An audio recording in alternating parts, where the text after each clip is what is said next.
Your Eminence, Your Grace, dear friends, Monseigneur, in plural, dear friends of the Belgian Embassy, dear friends of the British Embassy, I would like, on behalf of Sally and on my behalf, to welcome you all to this to the Belgian Embassy, presso la Santa Sede, as we say here in Rome. It's a pleasure and a privilege welcoming you here. Sally and I, we thought that it would be a convenience, let's put it that way, to celebrate the 100 years of the Malines Conversation, which, as you well know, took place in Malines in December, from December 1921 till 5 years later, in 1926. We will hear, we have very lucky and very privileged having a lot of excellent speakers and which represent various schools of thoughts, various experiences. We will dedicate 3 sessions to this. The main point I would like to make for all people who will intervene and for everybody here in the table and for people listening to us through Zoom, of course, we shall do our utmost to stick to the time which is given to us. That's the reason why, for once, and that's an achievement for a diplomat, I can tell you, I will stick for my 3 minutes and leave it there. But I'll come back with a vengeance at the end of this meeting. Thank you very much, and with your permission, I leave the floor to Sally. Thank you, Patrick. So when Patrick suggested we do an event to commemorate 100 years of the Malines Conversation, I was, of course, intrigued. To me, this brings together, most of you know I've been in Rome for 5 years, and it brings together some of the themes of the time that I've been here. I mean, when I arrived in Rome, I was very surprised to find out from Archbishop Jan's predecessor. I asked him how the differences were going on being resolved between the Anglicans and the Roman Catholics. And he told me that, I realized I shouldn't say anything about this in a room such as this, because you're all experts and I'm certainly not expert. But he told me that, almost all the disputes of the Reformation had been sorted out, and that there were joint documents on all kinds of things like transubstantiation and justification by faith. And I was amazed by this because, I was somebody who was brought up on the history of the Reformation and, the martyrs, mainly the Protestant ones we learned about, but that was my backdrop. And so I was amazed to find that most of these disputes had been, well, were at least the subject of joint documents, let's put it like that. But he also told me that there were some things that hadn't been sorted out and that they were rather substantial, like ordination of women and the authority of the Pope. So that was the first thing that I found very surprising when I got here. The second thing was I discovered when you come to Rome from the UK, you start to see the world through the prism of religion, which is not really the way that people see public policy in the UK. And so there were certain things I learned that were also very interesting to me, which I hadn't realized before. And one of those is that the world is a very religious place, as you all know. 84% of the world's population have a religious affiliation. But Northern Europe is not particularly religious. And so the part of the world that I'm from is not a religious part of the world. And in fact, I think the statistics are that only 10% of people in the UK say that religion is very important to them. But then if you look at the Middle East or South Asia or Latin America, the picture is very different, and religion is very important to people. And then if you look at the maps of where Christianity is growing and is flourishing, so it's not in Northern Europe, it's in Sub-Saharan Africa, Latin America, and actually in the United States as well. So I also began to understand that I came from a part of the world which was not the center of Christianity anymore, whatever we would like to think. And so for me, there are 2 questions that came out of that. I should say that during my time here, we have been involved with some ecumenical initiatives, for example, on South Sudan, that have been really very powerful. And I think that also got me thinking. So for me, there were two questions that came out of that. The first one was, when the ecumenical dialogue has been so really, from my point of view, kind of fantastically successful and has resolved all these very difficult questions, but is left with some real sticking points. What happens next? Where does the ecumenical dialogue go?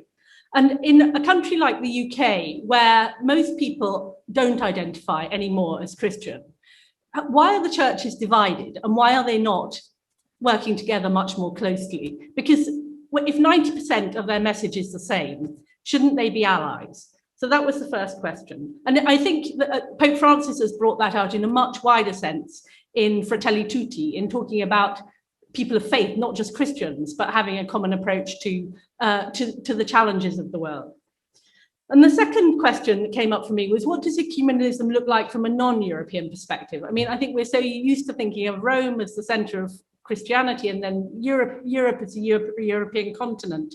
But actually, in a world in which Christianity is flourishing much more in the global south, how does it look from there? And I think, as Tony said to me, have we just exported our divisions to the global south, or does it look differently there?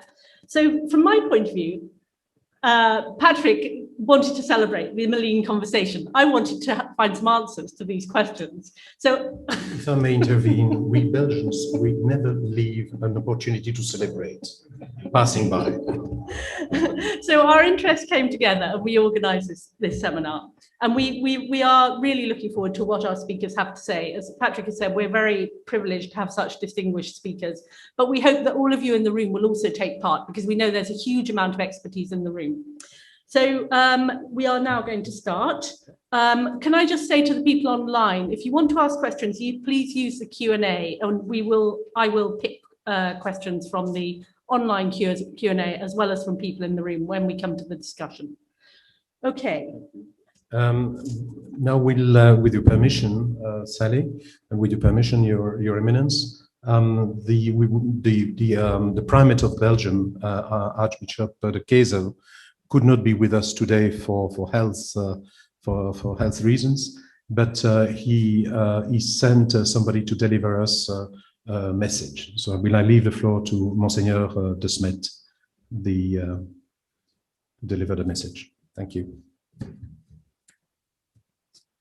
Your Eminence, Cardinal Koch, Your Grace Lord Williams of Oystermouth, Your Excellency Archbishop Gallagher, Your Grace Archbishop Ernest, Your Grace Archbishop Hamid, Your Excellency Archbishop Roach, Your Excellency Bishop Farrell, Excellencies and members of the Diplomatic Corps, Reverend Canon Hawkey, dear professors, ladies and gentlemen, dear friends. It's a privilege and a joy for me to address you at the beginning of this celebration of the Malines Conversations century. I must apologize for my absence due to my present state of health and my convalescence after a prolonged illness. Later this year, we will also be celebrating this century in Malines, but I'm extremely grateful to both ambassadors for doing so already in Rome. There are for me two reasons why the Malines Conversations may not be forgotten. The initiatives taken by Lord Halifax, Cardinal Mercier and Father Portal were those of pioneers, and at the time that it was anything but self-evident. True, the Lambeth Conference did make in July 1920 an appeal to all Christian people for unity. This must certainly have motivated Cardinal Mercier to respond to Lord Halifax's entreaty. However, as far as the Church official stance was concerned, the attitude remained pronouncedly reserved, in particular on the Catholic side. Only subsequent to the Second Vatican Council did the door truly open, leading to an official dialogue. I can only express the greatest appreciation and gratitude for what the Archbishop has done and continues to do. It is said that the dialogue is approaching an advanced stage. There is agreement on fundamental issues, or there is at least a growing convergence to the text to the extent that what we share in common is much greater than what divides us. However, good texts are one thing, but the extent to which they are accepted by the churches involved, be it high or low, is another. And this is where we still see little sign of progress.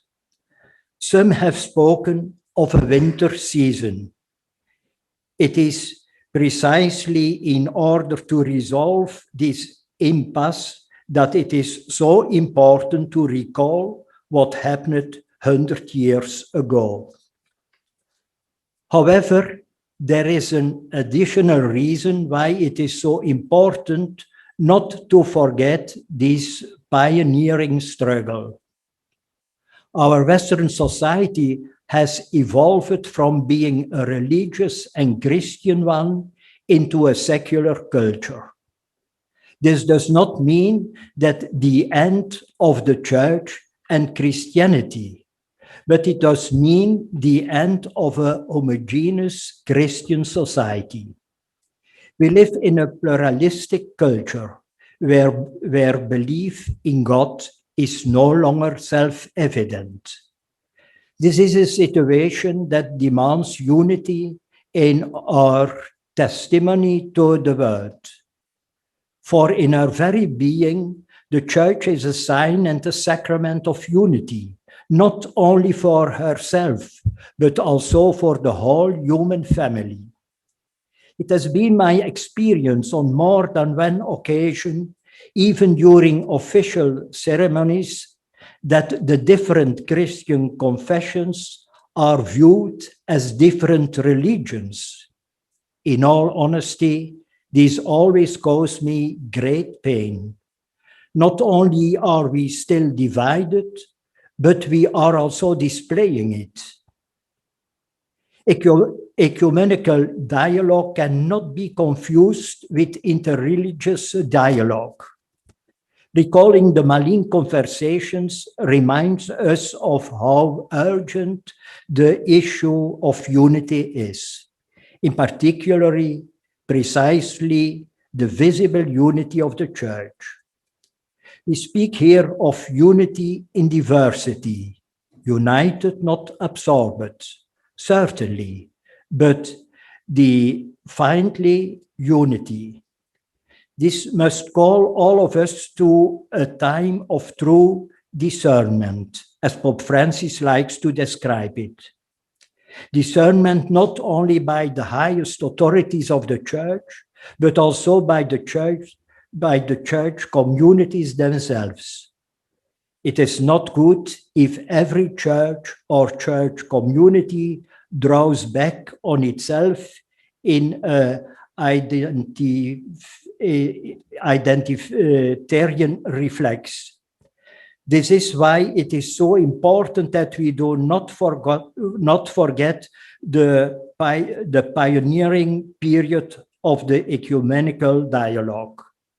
The winter season may not continue to exist. This is the hope and the prayer which I wish to share with you today. Greatly thankful for the initiators of this gathering, I warmly greet all of you and wish you a rich and fruitful dialogue and a fraternal encounter. Joseph Cardinal de Kesel, Archbishop of Malines, Brussels.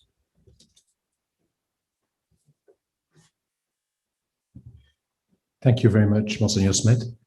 Your Eminence, I don't know if you prefer to speak on the pulpit or here.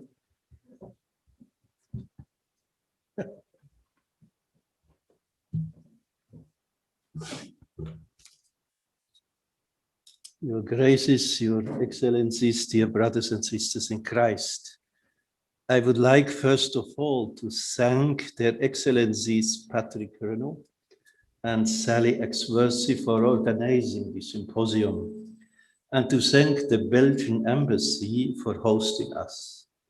The symposium provides us with an opportunity to celebrate not an event that happened 100 years ago, but a journey began and a road traveled together throughout those 100 years. The journey really began with a chance meeting on the island of Madeira between Charles Lindsay Wood, the second Wisdom of Halifax, and Abbé Fernand Portal, a French Lazarist Catholic priest. A chance encounter quickly became a friendship and a recognition of shared Christian faith. Their friendship gave Portal and Halifax a missionary zeal to bring their two communions together in unity. Also, their first enthusiastic efforts met with the disappointment of the negative judgment regarding Anglican orders of Apostolic Cure in 1886. Their passion for the unity of God's Church remains strongly alive in them. The appeal for unity made by the 1920 Lambeth Conference provided an opportunity to begin afresh. Halifax, with the blessing of the Archbishop of Canterbury, Randall Davidson, approached Cardinal Désiré Joseph Mercier, who has himself already looking for ways to heal the divisions in Christianity. The Anglican and Catholic theologians who met in Malines between the 6th and 8th December 1921, with the approval respectively of the Archbishop of Canterbury and the Holy See, were conducting one of the first bilateral dialogues of modern times, predated only by the congresses of Wellerat between Catholics and Orthodox theologians.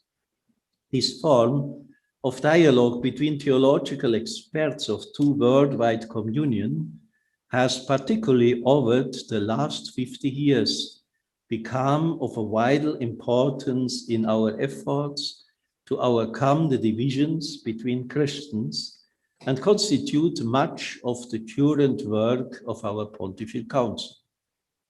Not only the method of engagement, but also the topics discussed at Malines prefigured those themes which would be taken up later by the official dialogues: ministry, the sacraments, the ministry of the Bishop of Rome, and Marian dogma. The participants also considered how authority might be exercised if the two communions were to be reconciled. Dom Lambert Baudouin, famous contribution, L'Église anglicaine unie non absorbée, remains one of the most enduring legacies of the conversations. Even though the conversation came to an end in 1926 after the death of Cardinal Mercier, the friendship of Abbé Portal and Lord Halifax had now been enlarged and included a handful of expert theologians who also recognize in one another a shared Christian faith. Nor did conversations stop. Recent research has revealed that meetings between Catholic and Anglican theologians took place in England in the 1930s with the support of the Archbishop of Westminster, Cardinal Bourne. And again, throughout the 1950s, conversation took place between English Anglican and mostly French Catholic theologians initiated by the Orthodox patristic scholar Canon Leonard Prestige. With the advent of the Second Vatican Council, relations between the Catholic Church and the Anglican Communion grow more established and official. But throughout the 1960s, there were also sensibilities and historic tensions that demanded attention. In particular, the Catholic bishops of England and Wales sometimes felt excluded from discussion between Canterbury and Rome, as they had from some of the earlier attempts of theological dialogue. This feeling came to a head around the time of Archbishop Michael Ramsey's visit to St. Paul VI in 1966 and resulted in the appointment of an English official, Canon William Purdy, to the Secretariat of Promoting Christian Unity. The Common Declaration of St. Paul VI and Archbishop Ramsey expressed their intention, I quote, to inaugurate between the Roman Catholic Church and the Anglican Communion a serious dialogue which, founded on the Gospels and the ancient common traditions, may lead to that unity in truth for which Christ prayed. Official dialogue began with the Anglican-Catholic Joint Preparatory Commission, which met 3 times in 1967 to produce its Malta report. Archbishop Henry McAdoo, the first Anglican co-chair of ACIC, observed that the report reprised the theme discussed in the 4th of the Malines Conversation in 1925.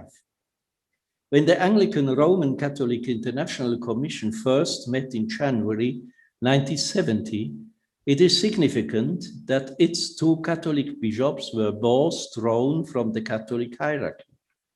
Bishop Alan Clark, who had already participated in a one-off meeting of Catholic and Anglican theologians in England, who has named co-chair, and Bishop Christopher Butler, the most able theologian of England's Catholic bishops. As the commission began its work, it quickly realized that it would be essential to include the evangelical wing of the Anglican Communion. Earlier conversation had been almost exclusively with Anglo-Catholic members of the Church of England, and had led Catholics to speculate that a union between Catholics and Anglicans would inevitably involve a split among Anglicans. But Christian unity cannot be achieved by creating further divisions. And so ACIC proceeded with careful attention to the theological commitments of evangelical Anglicans, the Reverend Julian Charley becoming a key arbiter of how far its agreed statement could go. It was also quickly realized that the Commission needed to better represent the reality and diversity of the worldwide Anglican and Catholic communions. All of the members of the original Commission, with one exception, were ordained men, and also bishops from places such as South Africa and Australia were included in the first Commission. Many were in fact born in England. When the time came to renew the Commission in 1983, care was taken to ensure that women were among the experts appointed, and that there was a greater and more genuine representation of the geographical spread of the communions. In 1996, during a colloquium to mark the 75th anniversary of the Malines Conversation, Archbishop George Carey and the late Cardinal Edward Iris Cassidy discussed whether an initiative should be undertaken to review what our ecumenical relationship of recent decades had accomplished. This conversation led to a meeting in Mississauga of pairs of Anglican and Catholic bishops from 13 provinces and episcopal conferences around the world, places where Catholics and Anglicans live side by side in significant numbers. This meeting led directly to the creation of the International Anglican Roman Catholic Commission for Unity and Mission, which exists to promote joint witness and action in the world on the basis of our theological agreements. This commission recognizes the need for Catholics and Anglicans to work and pray together in parishes, dioceses, and national or regional structures if we are to continue to make progress in our journey towards unity. The friendship of Lord Halifax and Abbey Portal and their recognition of shared Christian faith brought a small handful of experts together around the table in Malines. Through the 100 years that followed, we have continued to realize that we need to extend the table to include more constituencies from each of our communions, encouraging them to be a part of the dialogue and to recognize the communion that already exists between us. Around the table of dialogue, common Christian faith is recognized and relationships are deepened. The table of dialogue prefigures the table of the Eucharist, the goal of our dialogue. Through the first table, we hope to reach the second, where we will be able to recognize one another fully and to share full communion in the Eucharist.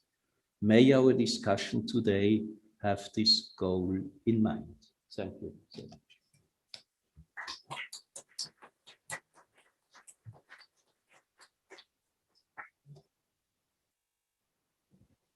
Thank you very much, Your Eminence, for those words. I'd now like to give the floor to Lord Williams of Oystermouth, who's going to give us our keynote address on the Malines Conversation looking to the future.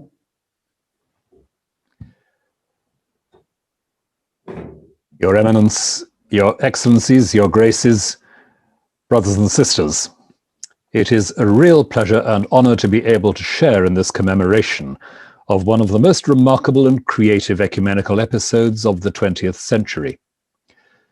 And it's a correspondingly great matter of regret that current circumstances prevent me being present in person.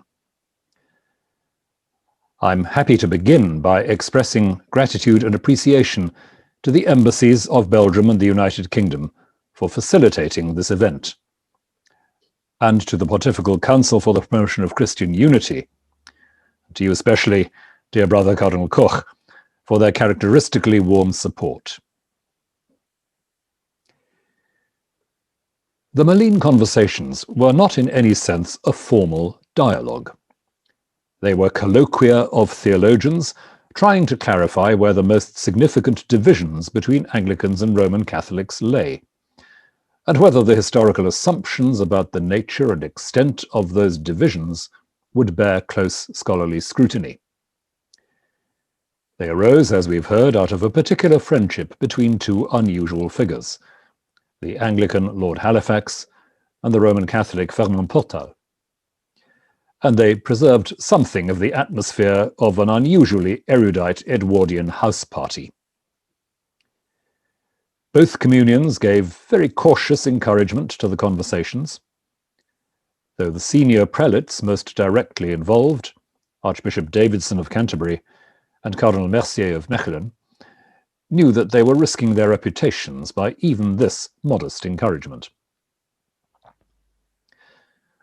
Much could be said of the internal political factors in both communions which complicated the situation. But in this brief reflection, I shall have time only to highlight some of the pervasive themes of the exchanges. There are, I shall argue, 4 aspects of the discussions at Malines between 1921 and 1925, which continue to be influential in dialogue between the Roman Catholic and Anglican communions, and are of abiding significance both for the broader ecumenical scene and for the better understanding of theological diversity within our communions.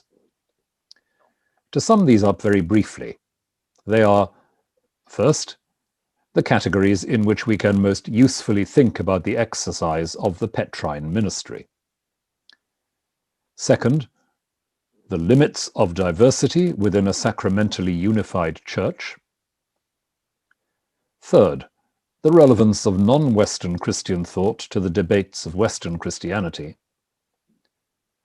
And fourth, the nature of authority in the worldwide church.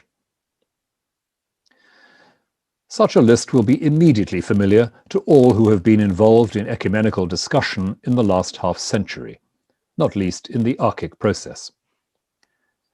And it makes it plain that there is in one sense no such thing as purely ecumenical theology. Ecumenical exchange does its job when it prompts the exploration of basic issues of theological coherence and integrity for the Church's teaching, not least the Church's teaching about its own character. One of the notable features of the many detailed and sophisticated essays exchanged at Malines is their willingness to pursue debate on the grounds of a broad engagement with biblical and traditional material, rather than beginning from existing adversarial declarations. And in this at least, Malines defined the style and tone of ecumenical dialogue as we now know it, especially since the Second Vatican Council. We could express the importance of this in terms of churches learning through ecumenical dialogue, not learning facts about the other partner, but learning how they themselves have learned to be who they are and have learned to say what they say. Now, of course, at the time of Malines, such a concern with how the Church's doctrine came to be as it is could readily be, and was, stigmatized in Catholic circles as modernism.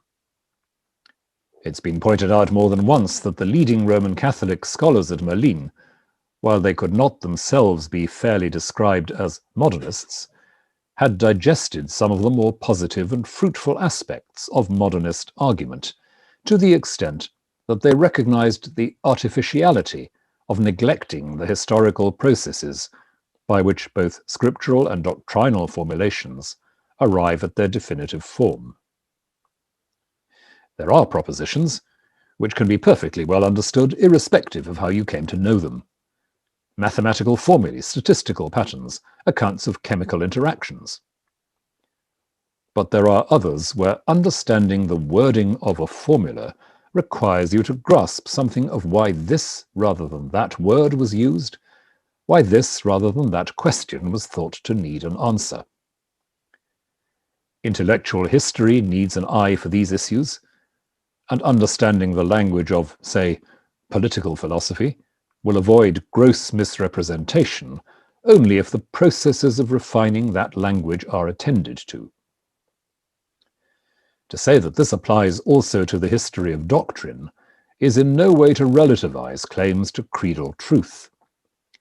It is to acknowledge that why and how such truth matters is discovered by looking at the actual arguments that shaped the expression of it. It isn't surprising that the shade of St. John Henry Newman is discernible at Malines. The Newman of the Essay Towards a Grammar of Assent, as well as the Essay on Development, sketching a comprehensive account of the inescapably historical character of how humans come to know truth. And this mention of Newman alerts us to a dimension of the Malines Conversations that has often been overlooked. Many at the time observed dismissively that neither the Anglican nor the Roman Catholic participants were representative of their communions. This is true up to a point, but in fact, despite the galvanizing influence of Halifax, an Anglo-Catholic of uncompromising commitment, on the Anglican side, the Anglican members of the group did not come exclusively from the Anglo-Papalist stable. They were fairly typical of a strong constituency of Anglican intellectuals, highly literate in patristics, welcoming in varying degrees of Catholicizing trends in worship, but wary of papal centralism as it had been developing in the 19th century.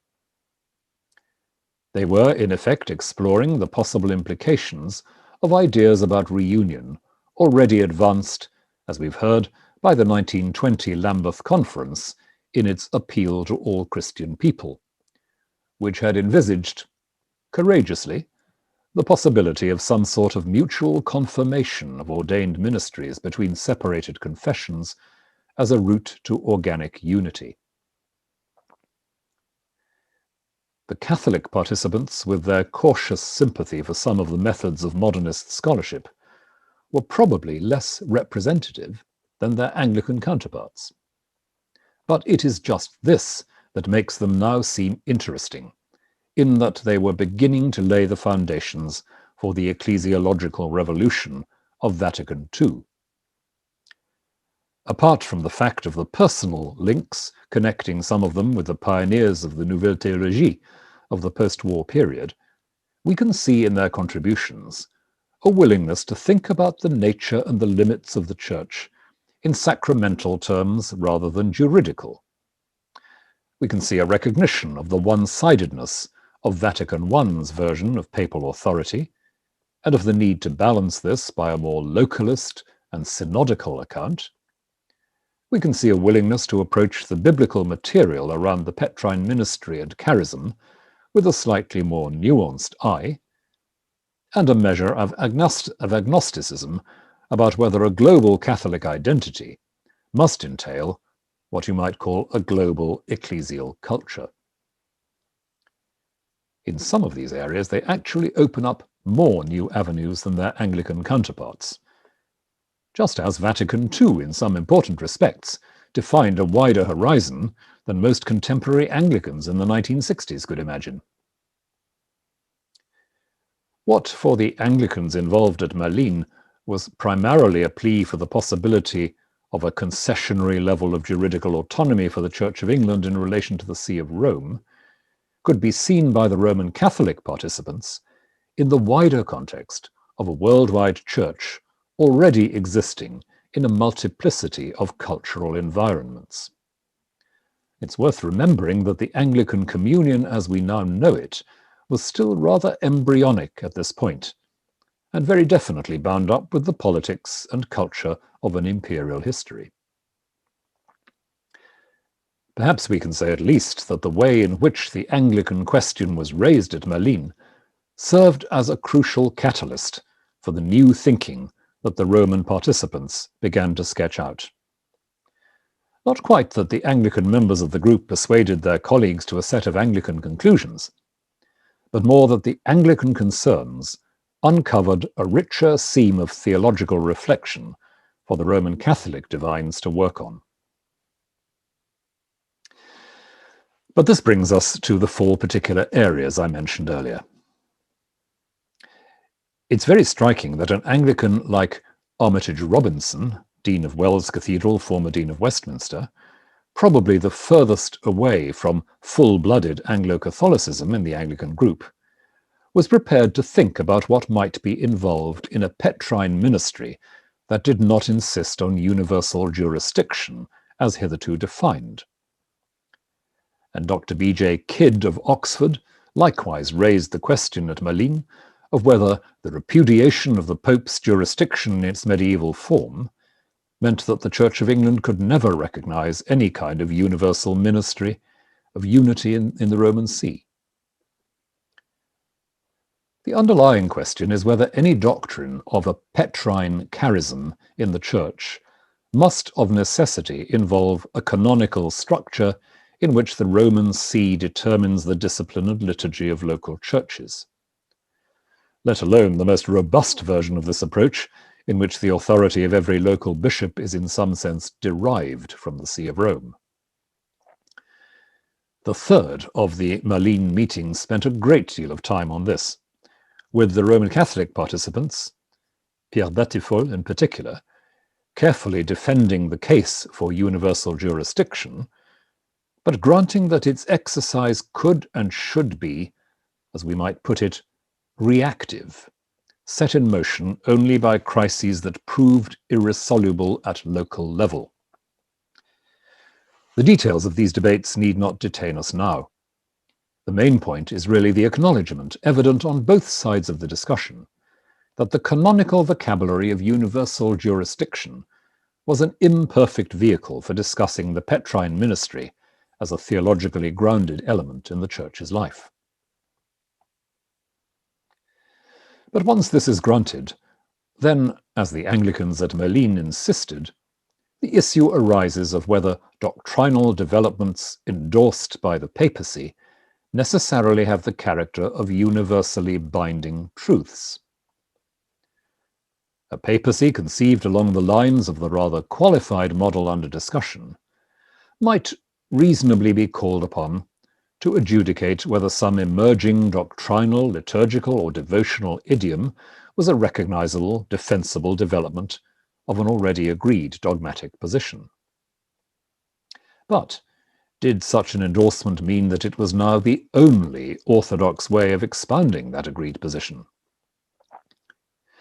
Some of the Anglicans at Malines, especially Bishop Charles Gore, argued that there was a legitimate difference between declaring that a development was not in conflict with fundamental doctrine and pronouncing that development authoritative for all.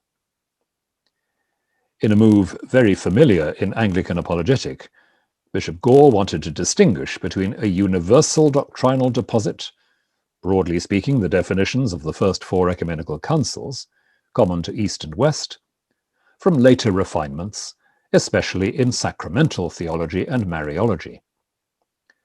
Was it really the case that fidelity to the creedal faith absolutely required these refinements, so that those who denied them could be said not to understand what the creedal doctrines really meant in the first place? Bishop Gore is obviously not arguing here for doctrinal indifferentism, but he's asking what level of diversity is bearable within a single sacramental communion. In order to recognize another baptized believer as a full member of the Church Catholic, or to recognize an ordained minister as performing fully valid sacramental acts, do I need them to agree in every respect with what I and my community regard as proper and fruitful extrapolations from the basic faith of the creeds? Bishop Gore, it could be said, is, without quite putting it in these terms, suggesting that something like the de facto plurality of teaching and practice in the Church of England ought to be tolerable in the worldwide Church Catholic. The Petrine charism is permissive or negative rather than coercive. It is about granting that a development does not undermine creedal faith, rather than saying that it is necessary in order to defend creedal faith. Behind this, there's certainly an awareness on the part of all the patristic scholars at Malines that the Church of the first millennium lived for long periods with a fair amount of theological pluralism about sacramental theology and ecclesiology, without its central doctrinal commitments being compromised. And although the papers read at Malines make less of this than perhaps we might expect, it's an important fact that the Abbé Portal, who with Halifax was the prime agent in setting up the Malines Conversations, had a deeply informed knowledge of Eastern Orthodox theology, and a special interest in the thought of the mid-19th century Russian writer Alexei Khomyakov, who had developed the idea of qualitative Catholicity as a mark of the Church.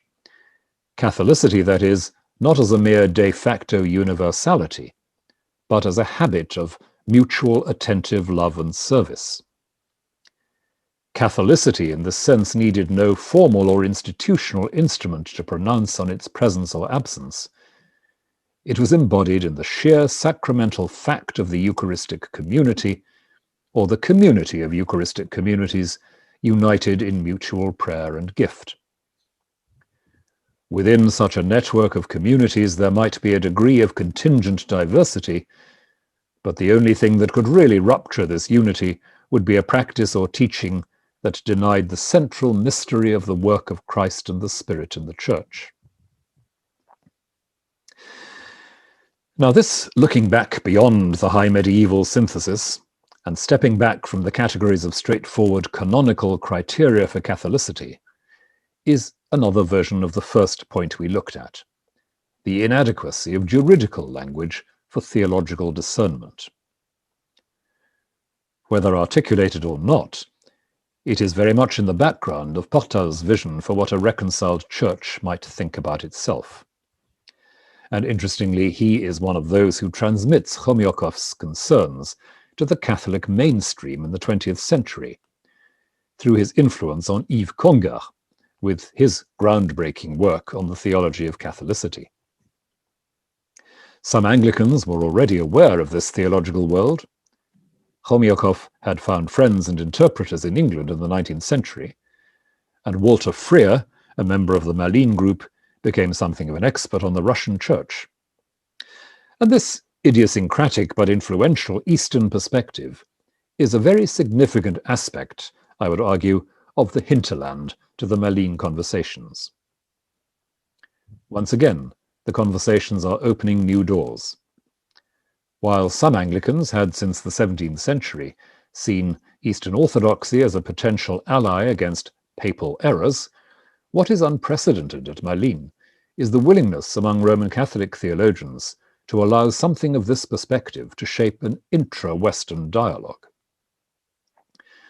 This is most dramatically in evidence in the famous or notorious paper, originally submitted anonymously to Malines and written at the suggestion of Cardinal Mercier by Dom Lambert Baudouin, whose commitment to reconciliation between Christian East and Christian West shaped the whole of his long and varied ministry.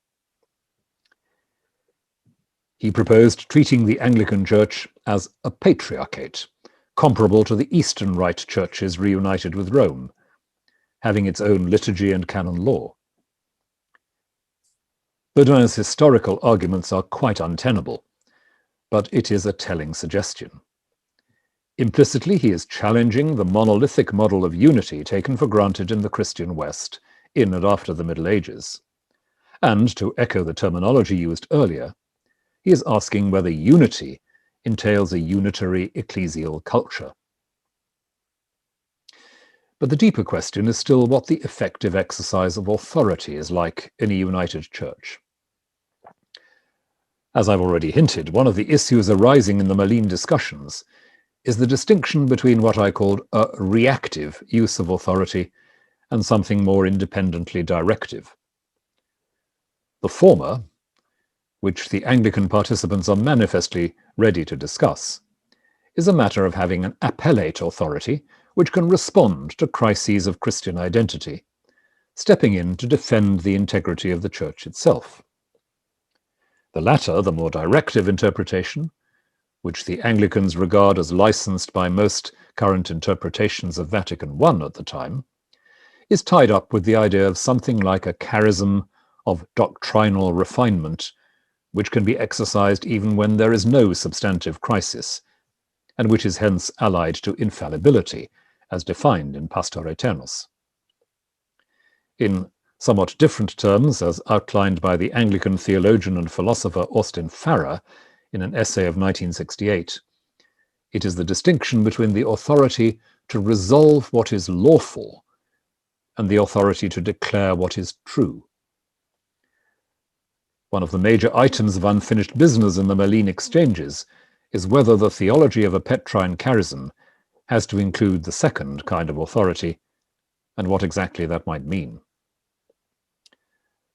But the discussions of these points also show very clearly that the Anglican hesitancy over juridical models of Petrine ministry as such, the Anglican hesitancy of juridical models of papal primacy is neither a rejection of all theologies of Petrine ministry as such, nor a dismissal of the need for effective and definitive canonical process. The question is rather one of how a universal authority shows itself attentive to specific needs in specific communities, how it answers those communities rather than purporting to instruct them without invitation, or rather perhaps how it addresses local communities only to recall them to the already proclaimed good news. For the 21st century student, the Malines Conversations often seem unduly locked into technicalities, especially about ministerial recognition and canonical process. There is disappointingly little about the sacramental and Christological foundations of ecclesiology, let alone the questions of mission and the diaconia that preoccupy us in these days. Yet, as I've tried to suggest here, they develop inexorably in the direction of posing some very fundamental ecclesiological questions, and they foreshadow more recent ecumenical methodology by encouraging us to recognize that improved historical alertness may help us see what exactly particular formulations were trying to achieve and avoid, and so may stop us fighting the wrong battles today. Very broadly speaking, the Roman Catholic theological establishment has taken on board many of the lessons of Malines. Vatican II opened up just the kind of biblically literate and sacramentally grounded ecclesiology that the Malines debates were moving towards. It is, to be honest, less clear that the Anglican world today would recognize the style of theologizing that their spokesman took for granted at Malines. Ever-growing theological diversity within the Church of England and dramatic levels of cultural and ethical diversity within the worldwide Anglican family have made any vision of corporate reunion remote. Yet the situation is complex in both communions. Despite the appeal made in Ut Unum Sint, it's not clear that either the Roman Catholic Church or its ecumenical partners have yet undertaken the serious work of scrutinizing and reimagining the Petrine ministry encouraged in that document. The Anglican Communion is still faced with the conundrum of what institutional coherence it can maintain without something like the covenantal model discussed in the last decade or so, still regarded as unacceptably centralizing by many Anglicans. Anglicans still need to acknowledge that the question of what makes Christians recognizable to each other and what structures and practices express that recognizability is not a stupid or archaic concern. Roman Catholics still need to ask whether the inherited readings of Vatican I that continue to be embodied in the practice and culture of the Roman Catholic Church are essential to a sustainable theology of the Petrine ministry, and indeed to ask what lessons about that ministry have been learned in the last half-century or so since Vatican II. Both Anglicans and Roman Catholics pursue dialogue with the Orthodox churches on ecclesiological and other issues, but perhaps have not yet done enough to compare notes at a formal level on the outcomes of these parallel conversations. The experiences, as well as the actual documents of Malines, have a great deal to say to all these matters. This sketchy tour of the Malines agenda is offered in the hope that, as the conversations unfolded against what must often have seemed an unpromising institutional background a century ago, it may yet be possible to revive a critical ecclesiological debate that will allow us to identify new possibilities for that much more important revival, which is the renewal of Christ's Church as a sign of hope and a promise of universal and authentic human communion. Thank you very much indeed.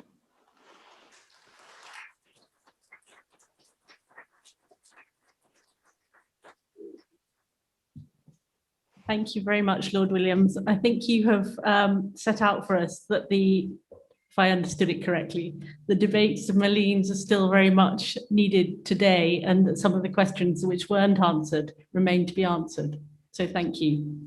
I think we're now going to go to our first session, which is on the Malines conversation itself, and what was the spirit of Malines, and can we rediscover it? And to open that session, we have Dr. Alana Harris, who is Director of Liberal Arts and Senior Lecturer in Modern British History at King's College London, who is going to talk to us about Malines in its historical context. Over to you, Dr. Harris. Thank you very much. Can everyone see my screen? Terrific. So in the popular imagination,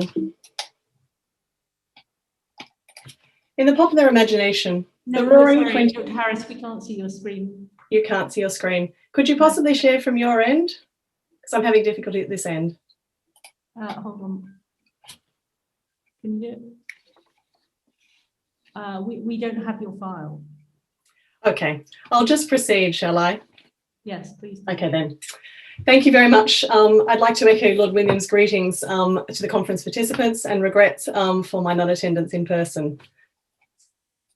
In the popular imagination, the Roaring Twenties conjure evocative images: jazz, the new woman and bright young things, political turmoil, speed and affluence, an embrace of modernity and an appetite for technology, experimentation and change. The Malines Conversations would not, for many, seem a likely addition into this mix. Indeed, at first glance, they appear incongruent with the spirit of the age, through their engagement with ecclesial institutions and ritual traditions, patristic history, and visions of a reconstituted Christendom. Much of the literature exploring these ecumenical conversations over 5 sessions casts them as thus prophetic, avant-garde, or aberrant.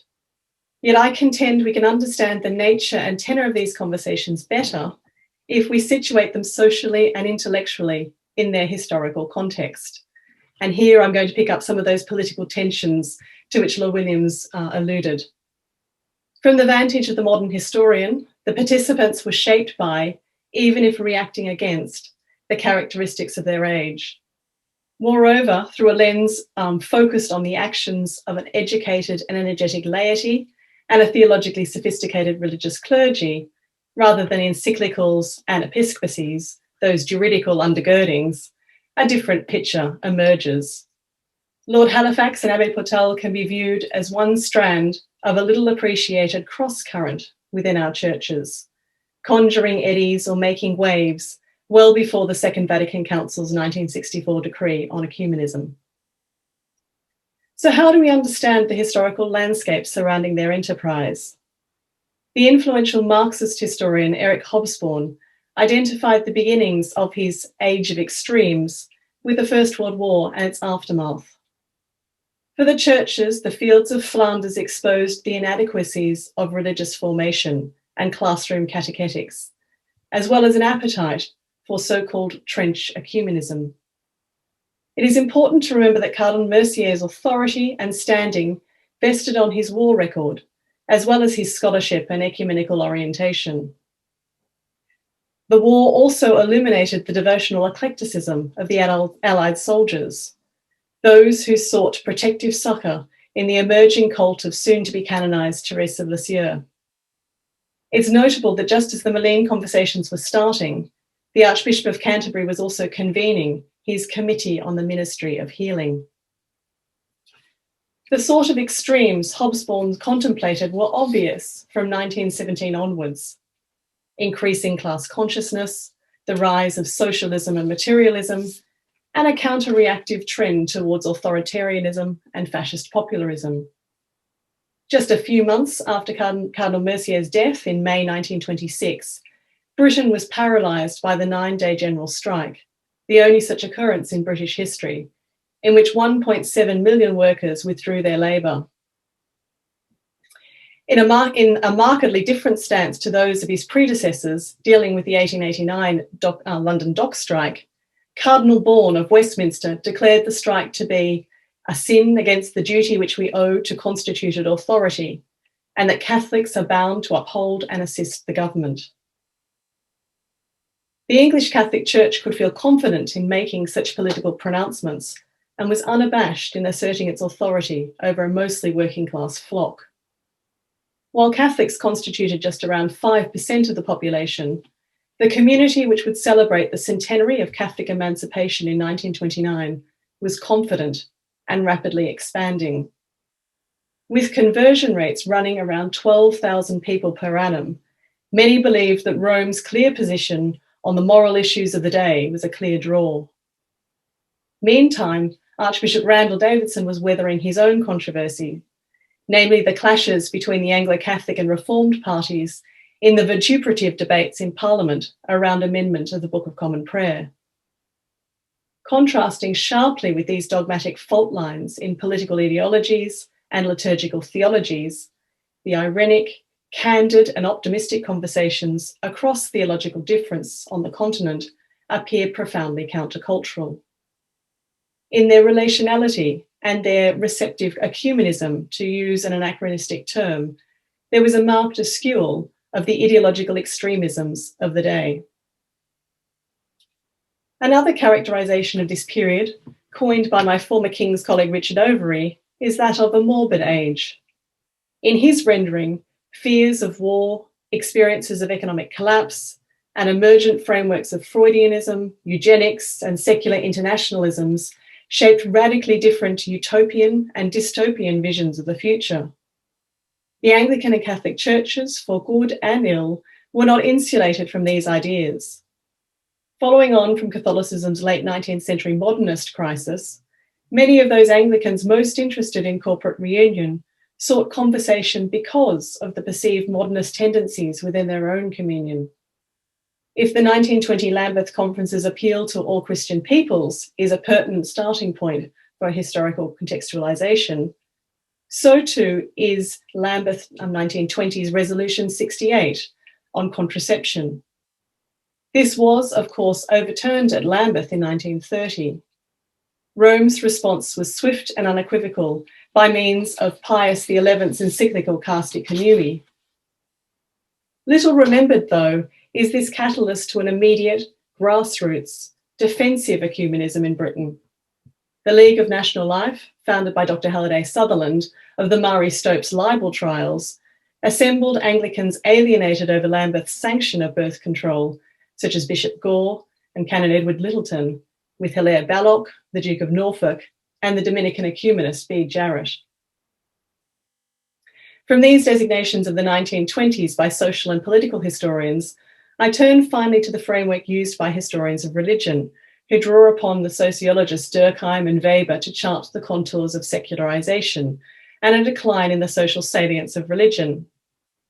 These assessments often point to metrics related to church attendance, the moral debates around social purity, feminism, free love, divorce, and a new backlash against modern evils, such as dance halls and cinemas, driven by the National Council of Public Morals, directed by Sir James Marchant, to whom I will return shortly.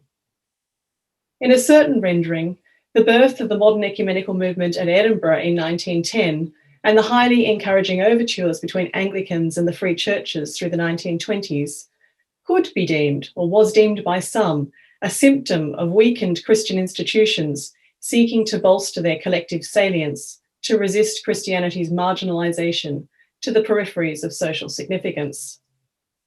However, another, and I believe more persuasive estimation of this pan-Christian movement, particularly following the Life and Work Conference in Stockholm in 1925, might counterintuitively be found in Pius XI's 1928 encyclical.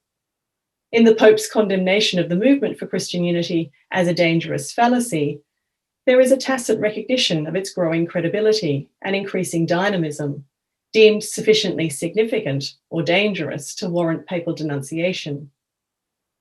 These relational rapprochements were not just found across the post-Reformation Protestant churches, however. As we've heard from Lord Williams, there was also a little remembered but concerted engagement with orthodoxy, focused after 1917 on Soviet Russia. English Catholics are often seen as detached from these movements, not least because of the profoundly hostile reactions to the Malines Conversations in the Catholic press from 1924 onwards. This was stoked from the Vatican by Cardinal Mary de Val, with domestic support from Farm Street Jesuits such as Francis Woodlock and Joseph Keating. This caricature of Westminster as insular, obstinate, and obsessed with submission to Rome, stemming not least from the 1896 Commission on Anglican Orders, and with Cardinal Bourne's complex and seemingly contradictory attitudes to ecumenism, has some enduring force. But it is time for a more nuanced evaluation of the English Catholic constituency. As Father Mark Vickers has path-breakingly excavated, Anglican and Catholic conversations did not cease in 1927. His research illuminates the role played by Sir James Marchant in setting up, with the consent of Cardinal Bourne and Archbishop Lang, new homegrown conversations in England from autumn 1930. The 4 Catholic participants enlisted were prominent names: the Benedictine Cuthbert Butler, the Jesuit Martin Darcy, the Dominican B. Jarrett, and Bishop Alban Goodyear. The co-option of the best men in the church, as Lang was assured, was indicative of the seriousness with which the Catholic contingent engaged in talks about corporate reunion with a group termed then Papalists. The creation of a 1931 memorandum by the Anglican participants, closely echoing Bedouin's 1925 Memorame, and perhaps anticipating Pope Benedict's establishment of the Ordinariate, cast the efforts of the 1920s and indeed 1930s in a new light. Moreover, we should also look to lesser studied ecumenical quarters, those hinterlands that were mentioned, as sites for interdenominational cooperation driven by British lay people, through organisations like the Catholic Social Guild, the Young Christian Workers, and the World War II Sword of the Spirit movement. So from this survey, some key contours surrounding the conversations can be discerned. These are the fallout from the social dislocations and deaths caused by global war and the Spanish flu pandemic, the emergence of new transnational ideological challenges to which a concerted and coordinated Christian response was urgently needed, and finally, a widespread craving for healing, for international solidarity, and for more inclusive and equal societies. Do some of these political and cultural conditions resonate indeed with our own contemporary moment and present-day preoccupations? A rhetorical question. If so, perhaps a reappraisal of the historical context of Malines might prove more than merely commemorative. Thank you very much.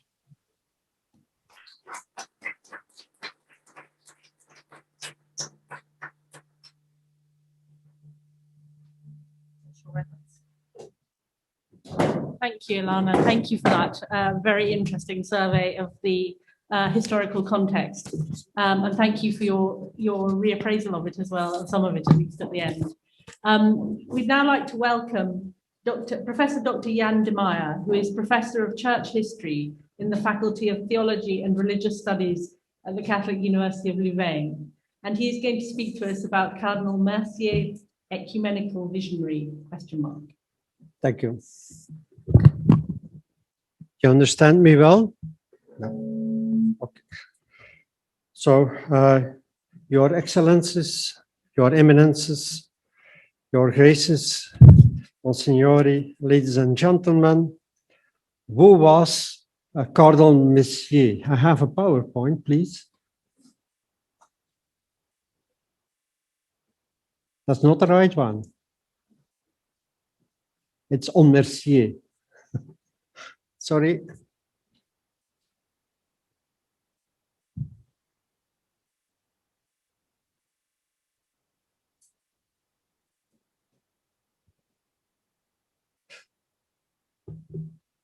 Yeah. Okay, thank you. So, sorry for this. So, who was Cardinal Désiré Joseph Mercier? Born in 1851, he was a well-known neo-Thomist, founder of the Higher Institute of Philosophy, 1889, and of the Leo XIII Seminary, 1892, in Louvain. Archbishop of Malines, 1906, Cardinal. His title church in Rome was San Pietro in Vincoli. Defensor Civitatis during World War I, protector of the Malines Conversations with the Anglican Church and of the conversations in Brussels with the Orthodox churches in 1925. A century later, as we reflect on 100 years of Anglican-Roman Catholic dialogue, the question arises as to how we should judge this man of many parts. To try to do this in 15 minutes is a challenge, given that 25 historians in 5 workshops spread over 5 years from September 2020 to January 2026 are preparing to bring out a scholarly biography of the Cardinal towards 2026, so 100 years after his death. What can we consider to be the constituent elements of the portrait of this man? I will outline 4 of these, as you can see on the screen. First of all, his personality. After meeting Cardinal Mercier in 1923, Maurice Denis, the well-known French painter involved in the revival of religious art, described him thus in this diary. I quote, translation in English, an impression of supernatural life in his eyes, his handsome profile, his confident speech, his tall stature, his narrow shoulders, a saint. End of the quote. Mercier has an enormous charisma. He was quite a charmer, especially towards wealthy ladies in search of a good cause. He could also be driven and dogged.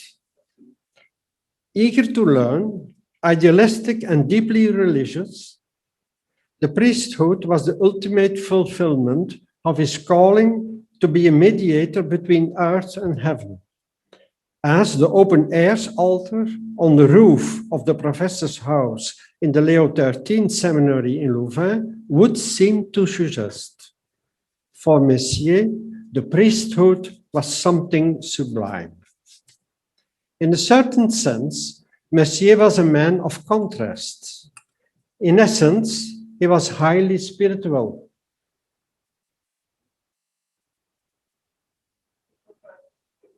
Thank you. He was highly spiritual, almost contemplative, ascetic, living according to the church calendar and the religious daily schedule. He was always working, studying, meditating, whether in the car or in the Archbishop's palace. He also regularly withdrew to the Benedictine abbeys of Keysersberg, Mont-Césaire in Louvain, or Maretsu, for a retreat or to write isolated pastoral letters or tracts. In his private dealings, he was warm and attached great importance to friendships.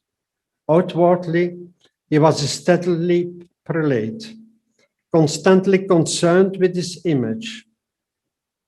Yeah, no, before. Return, please. Yeah. It's not working? Okay, I continue without pictures, sorry.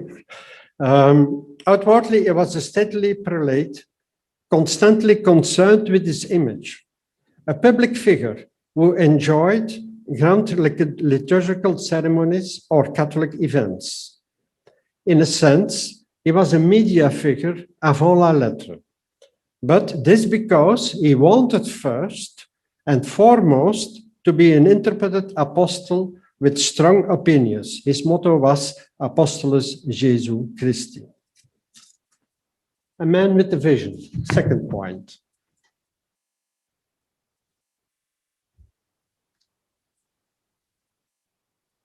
You can use my stick if you want. You can use my USB stick. No? Okay. The problems with the projector. Okay. A man with a vision, second part. As already mentioned, Mercier founded both the Higher Institute of Philosophy and the Leo XIII Seminary in Louvain. Although he had to overcome a lot of resistance to these remarkable initiatives, they bore witness to his vision. Indeed, he caused quite a stir with the intellectual drive and persistence of his response to the appeal of Pope Leo XIII, whom he greatly admired, for a new dialogue between religion and science, with Neo-Thomism as a guide and a tool. Through these foundations in Louvain, Mercier wanted to help the Church meet the challenges of modernity by providing it with an elite of well-trained priests and lay people. Lay students were also able to take a baccalaureate degree in Neo-Thomistic philosophy at a higher institute, armed with a modern apologetics The lay students, both male and female, but female after First World War I, had to be able to handle the dialogue with modernity and enter into debate with those of different opinions. The higher institute provided him, Cardinal Messier, with an extensive network of promising young political and social leaders, such as the later Cardinal Chaplain, founder of the International Young Christian Workers Movement. Moreover, Messier showed how the neo-Thomist view of man and world in the encyclical Rerum Novarum 1891 could also be converted into its societal dimension, for example, by launching the internationally renewed monthly magazine Revue Sociale Catholique.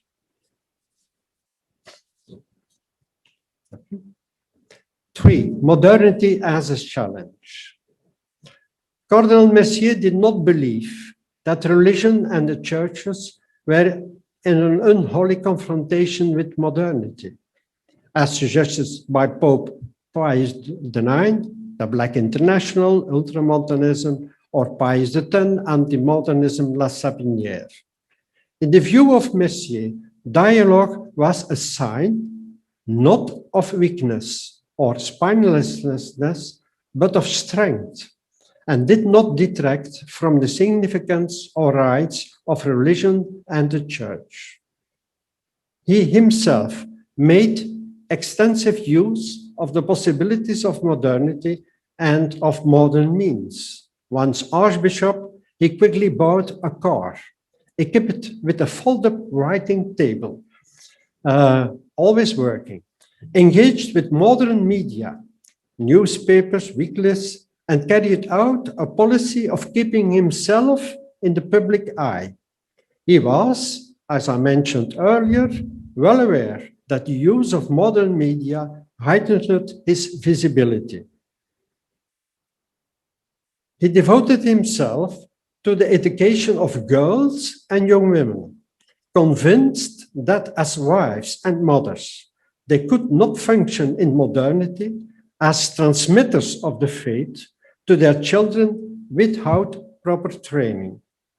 He sought his own Christian response to feminism and supported the young women in the circles around the monthly magazine in Brussels, Le Féminisme Chrétien, and the Ligue Féminine Chrétienne. He also championed the emergence of a branch of the Christian men's and women's trade union movement. Messier fully supported the liturgical movement started by the Benedictines in 1909, which promoted a more intense liturgical experience, as well as the greater involvement and interaction with the faithful. As a regular visitor of the aforementioned Abbey of Keizersberg in Louvain, he had become friendly with Blessed Dom Columba Marmion, the later abbot of Maretsu, who guided him in the areas of spirituality and mysticism, and especially with the also mentioned here Dom Lambert Baudouin, who influenced his ideas about the liturgical movement, patriotism, and preliminary ecumenism.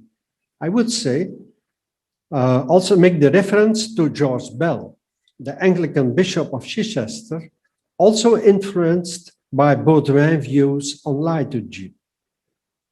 Liturgical renewal was a part of a broader mental framework that emerged around 1900 in Catholic intellectual and artistic circles.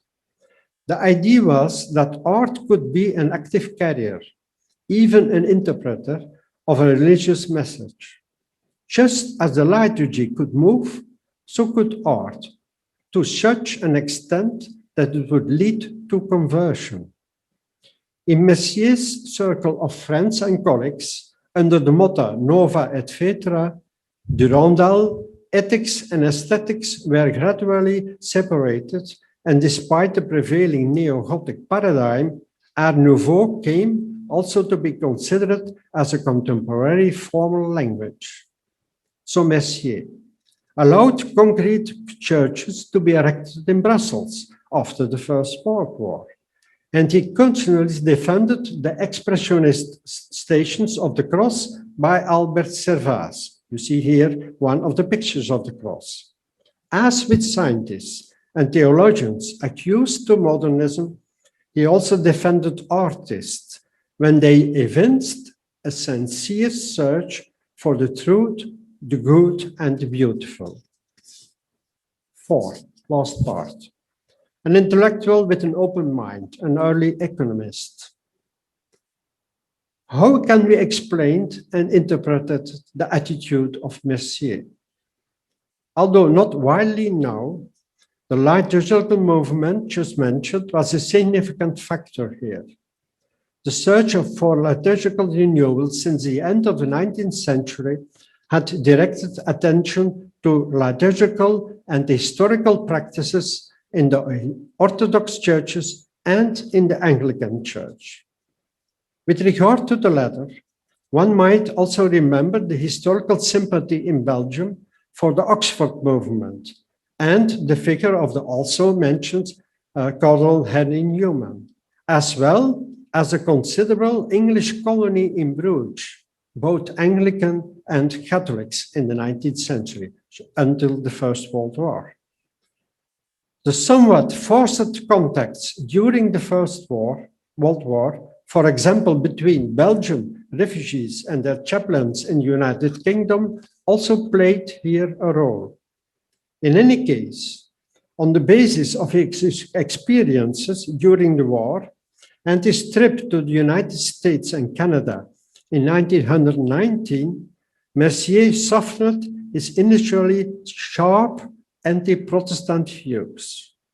In his diary, he noted his admiration for American Protestant way of life, their integrity, and their habit of no alcohol but lemonade at their banquets.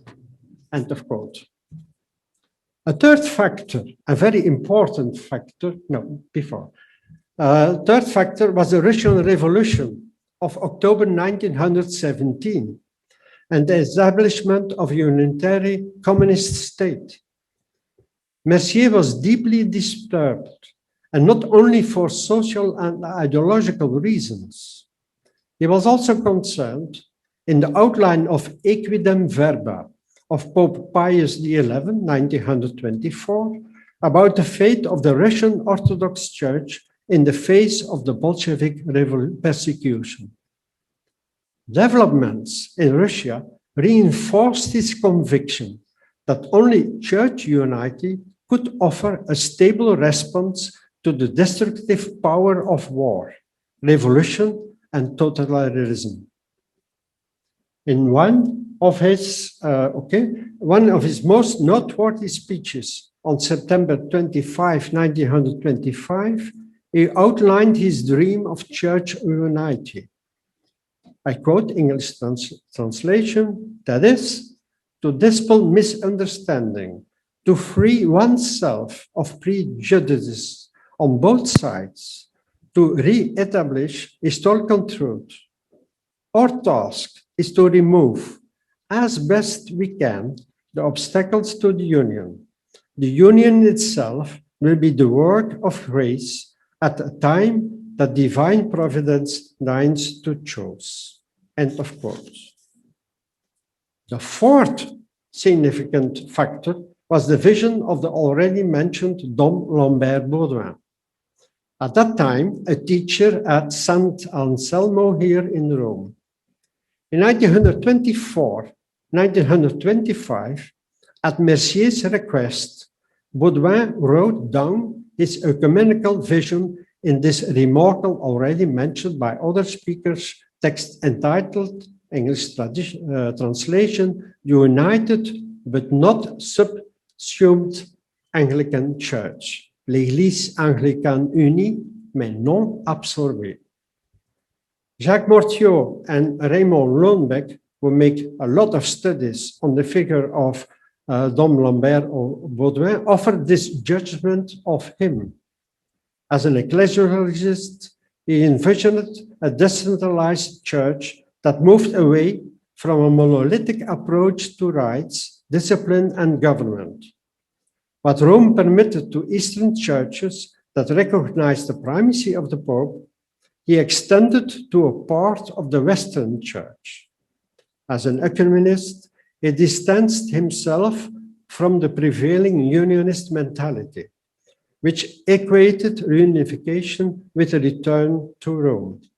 Mercier, in a sense, followed the lead of Baudouin, the man who first inspired him, and he inspired Mercier in a lot of sense. But Mercier, he was the man who took the risks, as witnesses by his attitude during the First World War. These initial ecumenical initiatives kept Mercier busy until his death, when the very elderly Lord Halifax paid a hurried visit to the deathbed of Mercier. Their farewell was, according to witnesses, deeply emotional, with the dying Mercier gifting Halifax his bishop's ring. This was deeply sincere and an authentic gesture.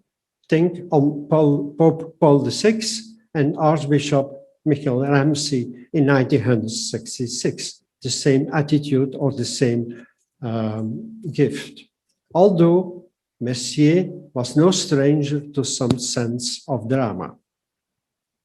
Was Mercier a cardinal d'avant-garde? Perhaps not quite.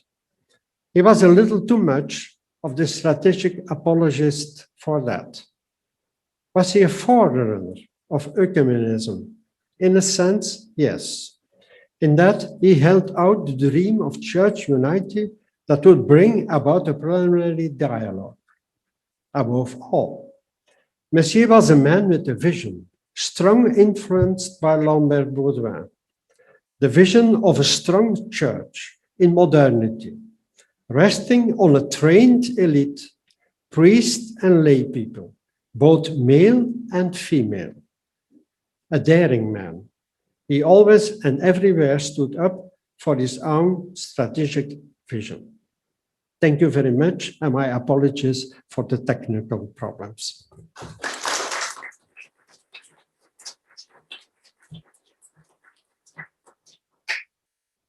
Thank you very much, Professor de Maeyer. So we're going to run over very slightly and take some questions. I have a couple of questions online, but I'd also like to take questions in the room, if possible. So would anyone in the room like to start us off?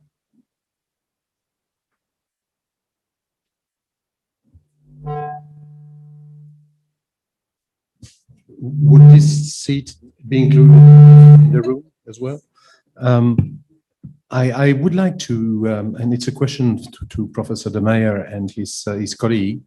I mean, when we make a bit the analysis of the situation in the 20s, with the upheavals, the flu, the Spanish flu at that time, there is one point that I would like very much to know if it has had some bearings on the situation, not only for Mercier, but also for the Malines Conversation. It is the situation in Ireland. The Malines Conversation started in 1921. The whole Irish process, let's put it that way, which has been very painful, very complicated, did play a role as well on trying to find some kind of common future, common goals or common ground to counter a bit the violence possibly of a few years before. Thank you very much.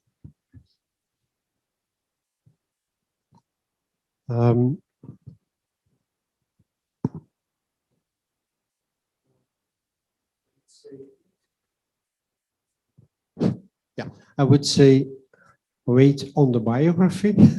We are working on it, but my answer is yes, all these things are on the background of Mercier's attitude and meanings. He was a very concerning about the modern evolutions, as Alana Harris mentioned, dance, cinema, the American way of life. But on the other side, a man of contrast, he admired also the American life. So it's very difficult to make really the difference. For the Malines Conversations, it's in the background, but it's not essential. Essential is the idea of a pre-ecumenical dialogue influenced by Baudouin. So really politics are not on the table in Malines. Alana, would you like to add anything to that? Yes, indeed. I mean, it's an excellent question, and I think it actually is sort of one of those things also that is playing in the peripheral vision. I mean, from the perspective of the Anglican conversationalists, perhaps not quite as pressing, but in view of the English Catholic reaction, especially when news of the conversations sort of emerged,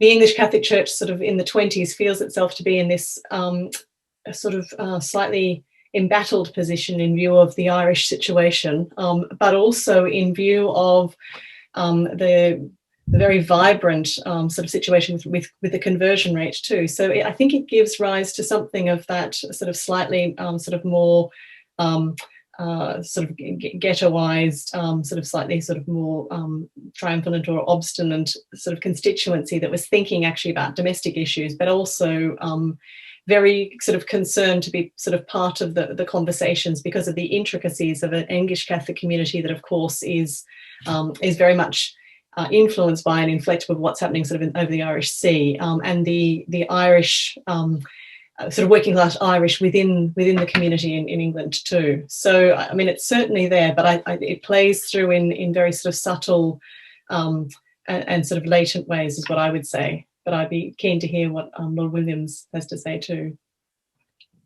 Dr. Williams? Yes, thank you. I'd echo very much what Alana has just said.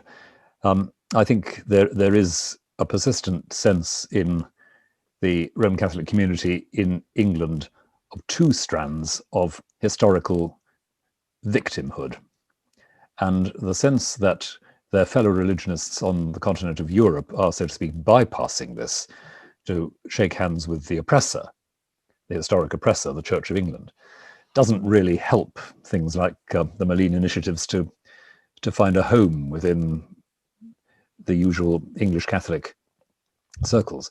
And that's something which in different ways keeps coming back in ecumenical history for the last 150 or more years.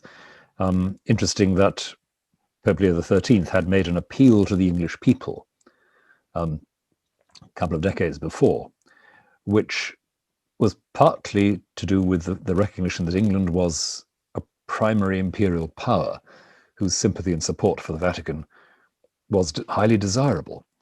But again, that doesn't land very well with those at the receiving end of English imperialism in Ireland. So it's every bit as complicated as we've heard. Thank you very much. Well, just to say too that Mark Vickers, who's on the Zoom call, has said that Messier did intervene in the Irish troubles, much to the annoyance of the English Catholic hierarchy, but with no direct reference to Malines, as far as I'm aware.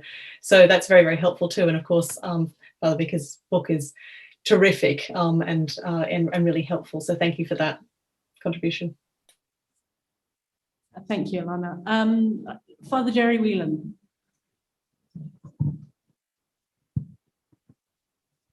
Thank you very much.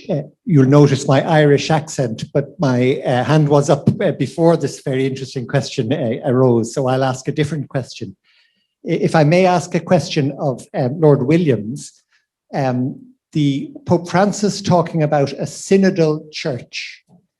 Might I ask you if you have any opinions about how this might match with the spirit of Malines? May I just add another question to that one, because we've got a very similar one from Archbishop Bernard Longley, who says, against the background of Archic Threes walking together on the way, is the recently established synodal pathway likely to challenge or stretch the limits of diversity within the Roman Catholic Church? So two questions on synodality. Thank you very much indeed. In fact, the last time I was speaking at a virtual event in Rome was on the subject of synodality a couple of months ago, and arguing there very, very much that the new emphasis on synodality, the document from the International Theological Commission, the Archic and other declarations on this, really suggest that some of these issues about the nature of the Petrine charism, the theology of a church in which this is present but not dominant, that these are very much questions on the radar at the moment. I suspect that, as Archbishop Bernard hints, there are going to be issues about the limits of diversity coming up pretty sharply on this. And I think we're already seeing that in the pressure from local grassroots networks and so forth towards pushing the envelope of existing discipline, whether it's around the ordination of married persons, around the admission of divorced persons to communion. How much diversity on things like that is admissible, I think, is going to be quite hard to handle. And I speak from the point of view of somebody who's got a little bit of experience of handling unmanageable diversities in the Anglican Communion, and it's no picnic. But I think at the same time, the theological issue about synodality is a really key one. I think it's one of the most positive and hopeful developments in the Roman Catholic repertoire in recent years, and I'm deeply impressed by the kind of theological attention given to it by the International Theological Commission, and very much welcome this. I don't know, do any of our other panelists want to comment on that? If not, I think I might just ask, well, Christopher Lamb has asked a question, which is also very similar, well, not similar, but on the same subject. What possibilities for ecumenism do the panelists see occurring with Pope Francis's vision for a more synodal church? Who would like to take that one? Archbishop Rowan, perhaps you would. Thank you. I think I've probably said what I'd like to say on this. I do see new possibilities opening up because there is a modeling of what I suggested in my paper we might think of as a more reactive understanding of papal authority. That is, it's something which comes in to resolve issues that cannot be otherwise resolved at local level, rather than setting an agenda. And in that sense, of course, it becomes an illustration of the principle of subsidiarity. So I think there's a lot to be talked about here. I feel there's a new theological agenda opening up there, which is very rich. Your Eminence.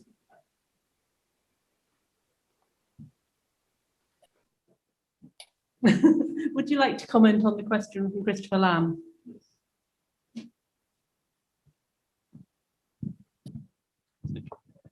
In his famous speech, Pope Francis, by the commemoration of the introduction of the Bishops' Synod, he said that the renewal of a synodical issue in the Catholic Church have many ecumenical implications. Because he said the Pope is not over all the Church, he isn't baptized between baptized, and he is bishop between bishops. No? And I think in his first encyclical, he has said that we can learn many things of synodality by the Orthodox churches. And the main issue in the dialogue, in the international commission between the Catholic Church and the Orthodox churches, we have the theme synodality and primacy. No? We have a discussion about the strong issue of Orthodox synodality and a strong issue in the Catholic tradition of primacy.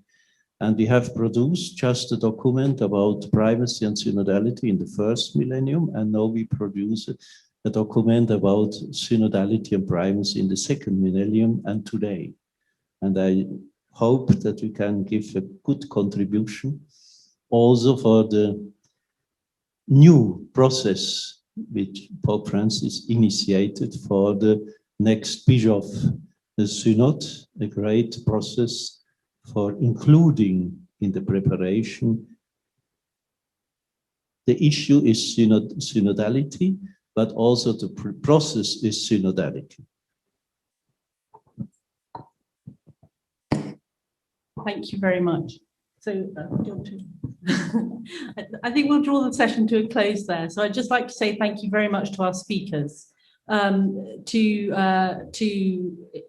Lord Williams, to Dr. Alana Harris of King's College and Professor Jan de Maeyer of Louvain University. Thank you for all your interventions. Thank you to everyone who asked questions. We haven't got through all the questions, so we'll try and come back to some of them later. But now we're going to break for tea. I think Patrick's going to tell us where it is. And could I ask you, we're a bit over time, which is not very good after the first session, but could you come back in 15 minutes, please? Yes, indeed. Well, we'll meet here in 15 minutes. The drinks and the small reception is organized in the garden, waiting for you. So, I mean, thank you very much also from our side for your kind patience. And you will see that as far as the menu of the reception is concerned, we definitely practice the ecumenism as well. Being Belgian beer and British delicacies. Thank you very much.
Her türlü öpücükçüler.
Anglican-Catholic ecumenism.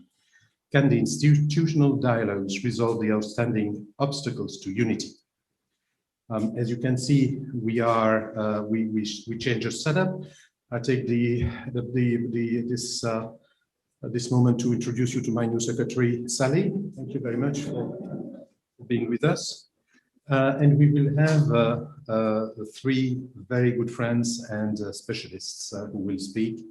The first one and will be the Reverend Canon Dr. Jamie Hawkey, a Canon Theologian and Chaplain to Her Majesty the Queen at Westminster Abbey.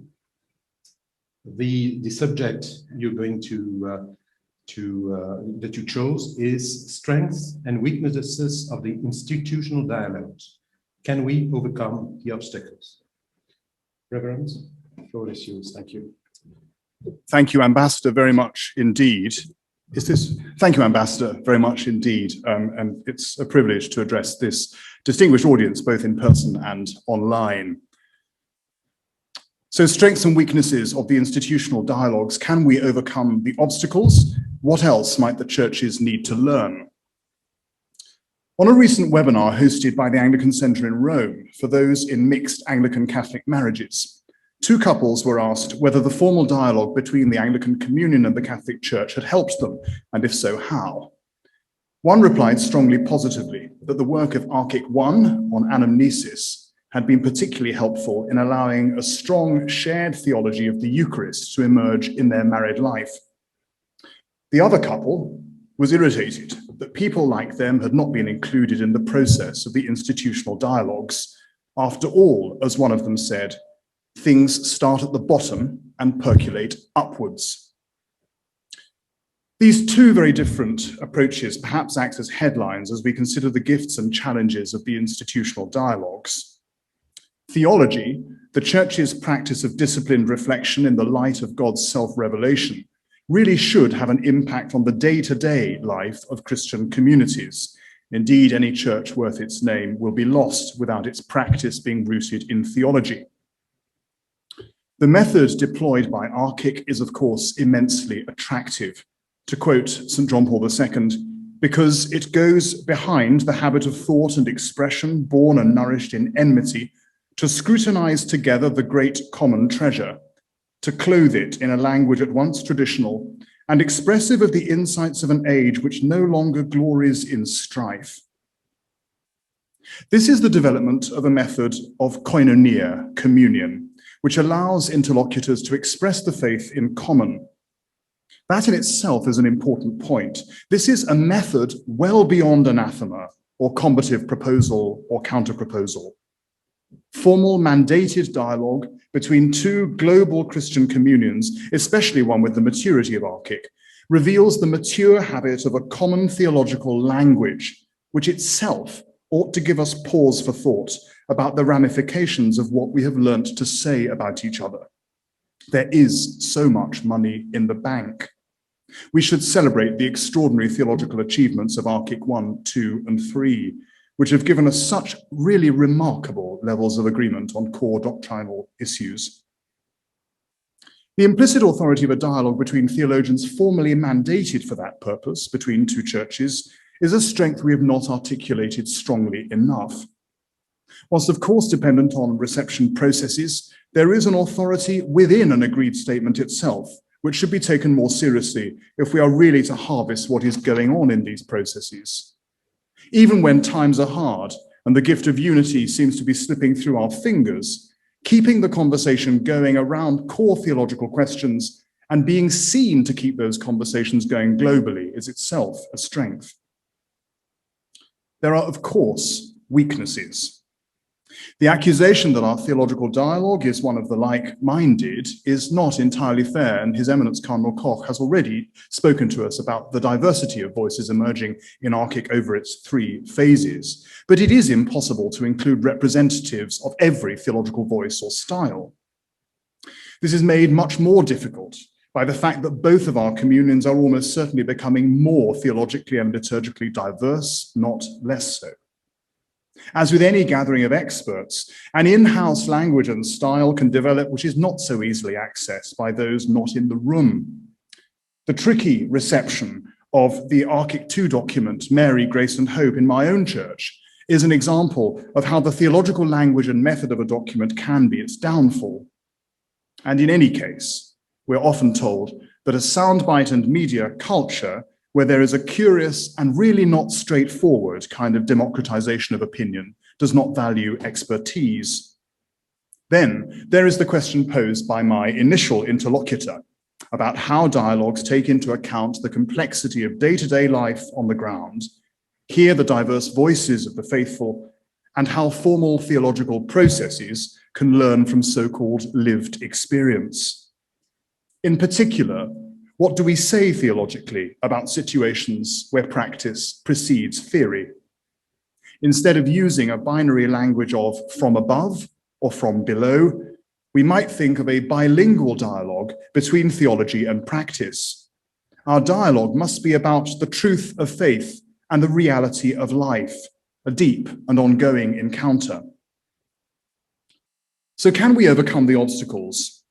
Well, first, there is the ever-present challenge of reception and how it works. We need better intentional structures of reception, and to be clear where the responsibility for that lies. But in broader terms, the question of whether we can overcome the obstacles depends in large measure on how we perceive the obstacle course. The challenge laid down by Lord Williams at the Willibrand Symposium in 2009 still stands. Is our unfinished business still church dividing? At the very least, we do urgently need to talk together about the major issues which still elude us, and to be honest about how these are already questions within as well as between our communions. In short, we need to have a fully robust, expansive and theological conversation about gender and ministry, and other questions relating to the mystery of the human person, which takes history, anthropology and sociology seriously. We will need to remind each other again and again that these conversations take place within the context of a rich communion which we already share and which genuinely already is the life we seek together. An even more fruitful move would be to accept the need for a profound shift in our theological mentality. If the unity of the body of Christ is a gift, then we must learn how to receive it. There are times when we still operate within the echoes of older ecclesiological models.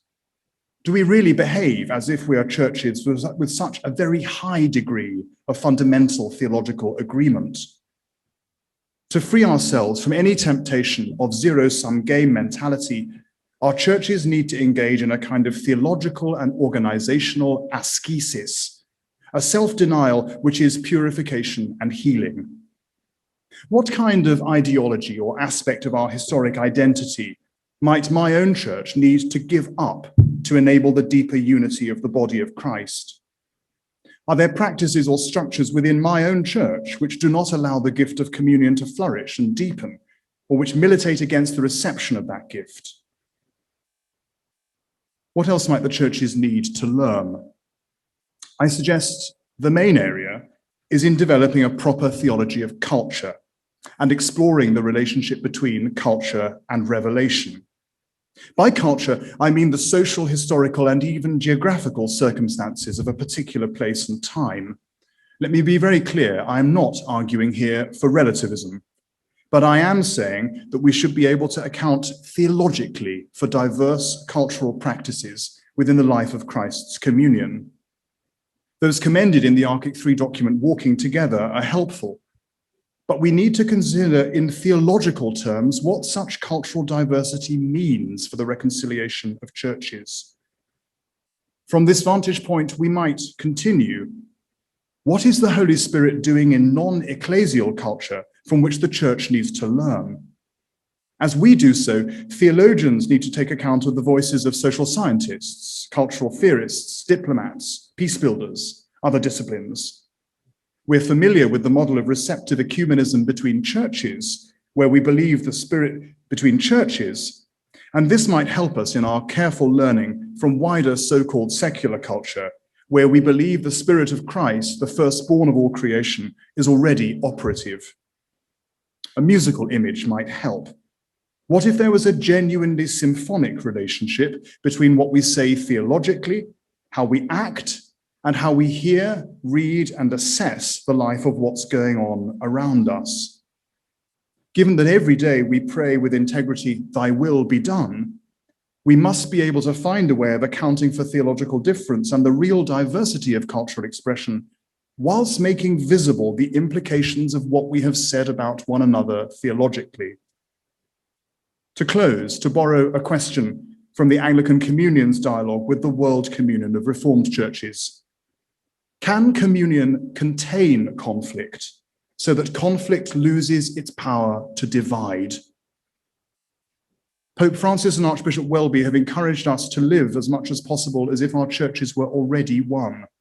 They point to a unity which can cope with questions which have divided, because that unity is simply and radically gift, stronger than divisions historic or contemporary. That gift is the context of our ongoing dialogue. The prophets of Malines 100 years ago would doubtless be humbled to see the seeds which they planted bearing fruit, whilst also anxious that we have not yet fully got to grips with the potential of what united but not absorbed actually offers us. Thank you very much.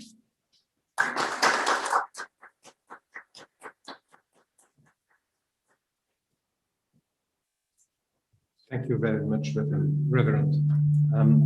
Now I would like to give the floor to Father Thomas Pott of the Monastery of Shefton. Thank you very much.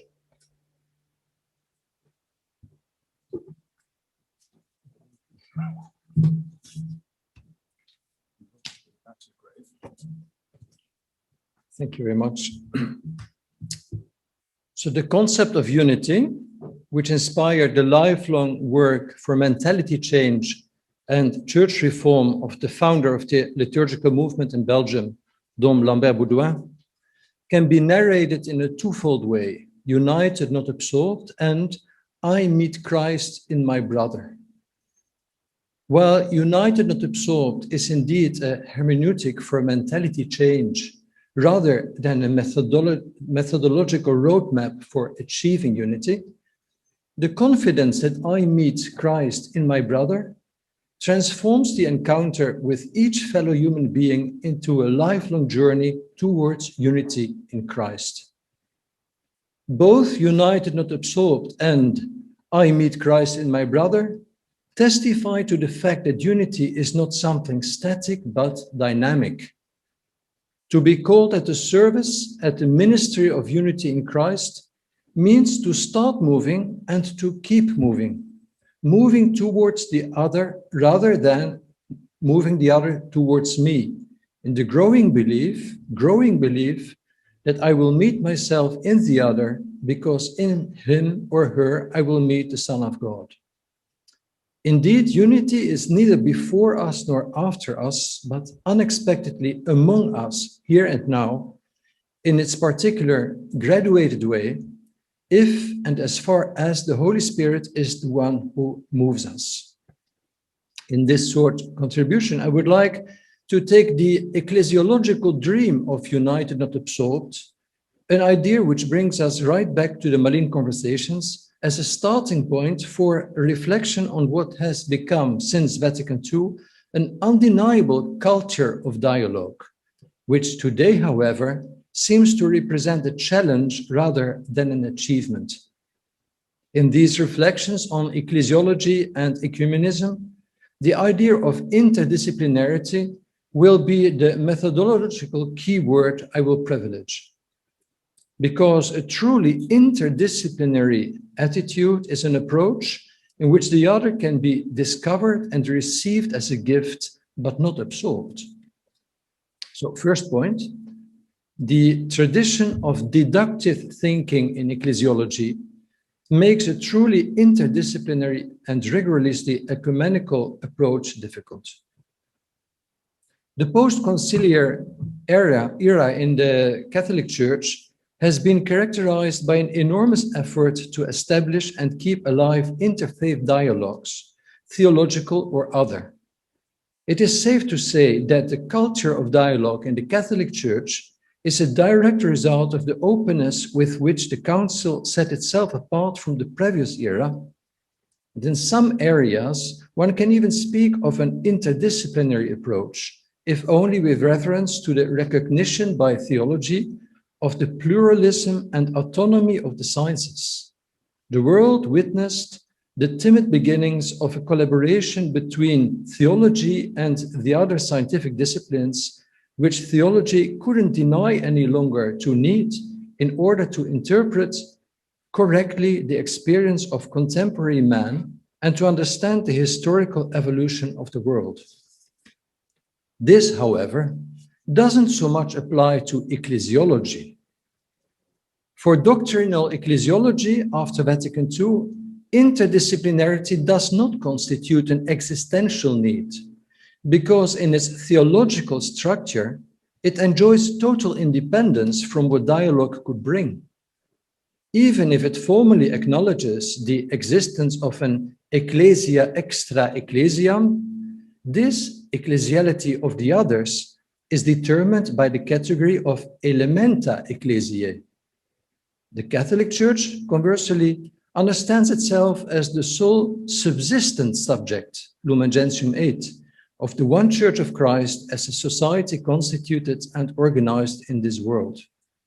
Despite the Catholic Church's assiduous involvement in interfaith dialogues, the dialogue partners are not seen theologically as true subjects of the Church's being, but as bearers of elements which, as gifts belonging to the Church of Christ, are forces impelling towards Catholic unity. By the same token, the Catholic Church poses as a judge of the degree of ecclesiality of other churches or ecclesial communities, notably by evaluating their sacramental character according to its own theological categories. In a certain way, the Catholic Church is like a football team that only plays at home and using its own rules, which explains why it always wins.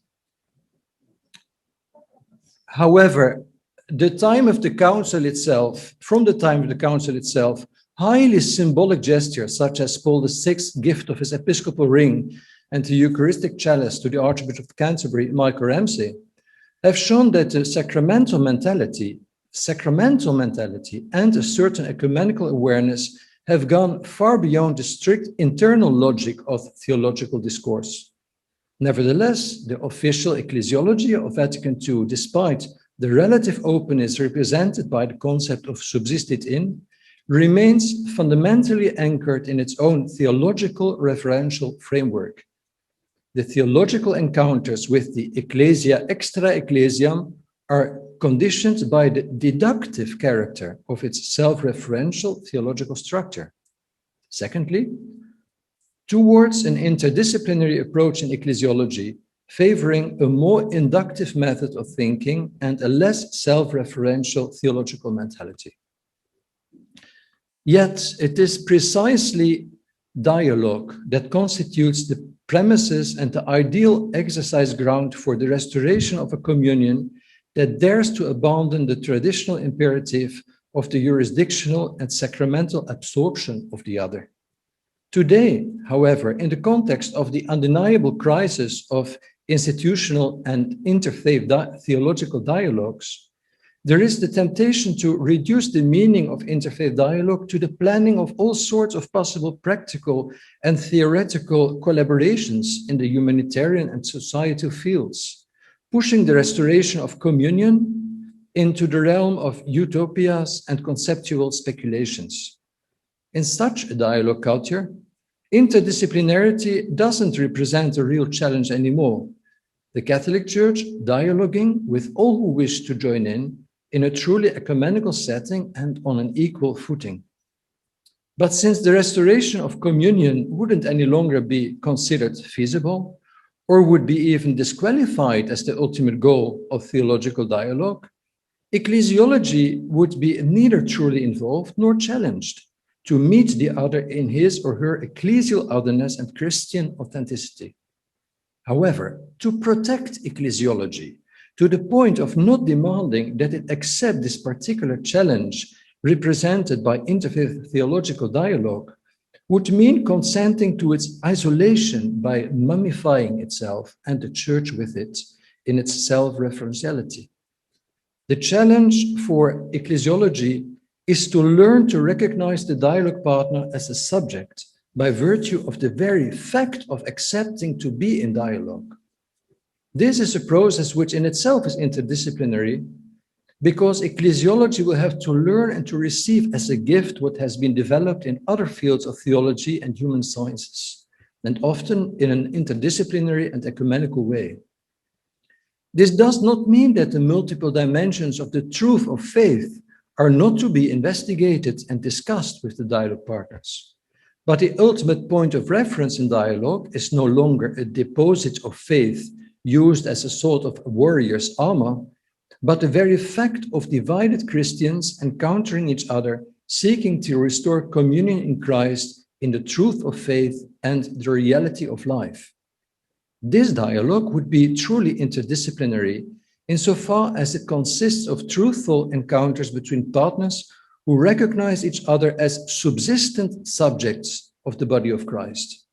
This dialogue is itself the instrument par excellence for the reform of mentalities and for learning to convert the classical system of deductive thinking by a more inductive method of thinking, based more on encounter, listening, and trust than on confrontation, skepticism, and self-sufficiency. An example might help to understand the pertinence of an interdisciplinary approach in ecclesiology. One concept that has already been elaborated in an interdisciplinary and ecumenical context is assembly. From the point of view of a deductive approach, the word assembly explains an essential dimension of the church's being. The two concepts, assembly and church, enrich each other, but the discourse remains essentially at the level of conceptuality. On the other hand, from the point of view of an inductive approach, assembly corresponds to an intuition that's more pastoral than dogmatic in origin, more practical than conceptual, more soteriological than juridical. Chronologically, the assembly manifests itself as the gateway to the sacramental reality of living communities. Today, we need to reform our theological and conceptual paradigm of church with the help of a reflection on the assembly as a sacramental reality, a reality that is indispensable for the birth, growth, and transmission of faith. Reflecting on the assembly has led many theologians to construct liturgical ecclesiologies, which are stunningly convergent. To reboot the reflection on the church by virtue of these liturgical ecclesiologies means to take the perspective of the unity of the church as a starting point. This goes beyond the principle of, for example, the International Orthodox Catholic theological dialogue, which consists in privileging what we hold in common over what divides us, but still remaining thoroughly conceptual and juridical. In an inductive approach, the truth of faith in its organic relationship to the reality of life will take precedence over the more speculative theological heritage of our divided churches.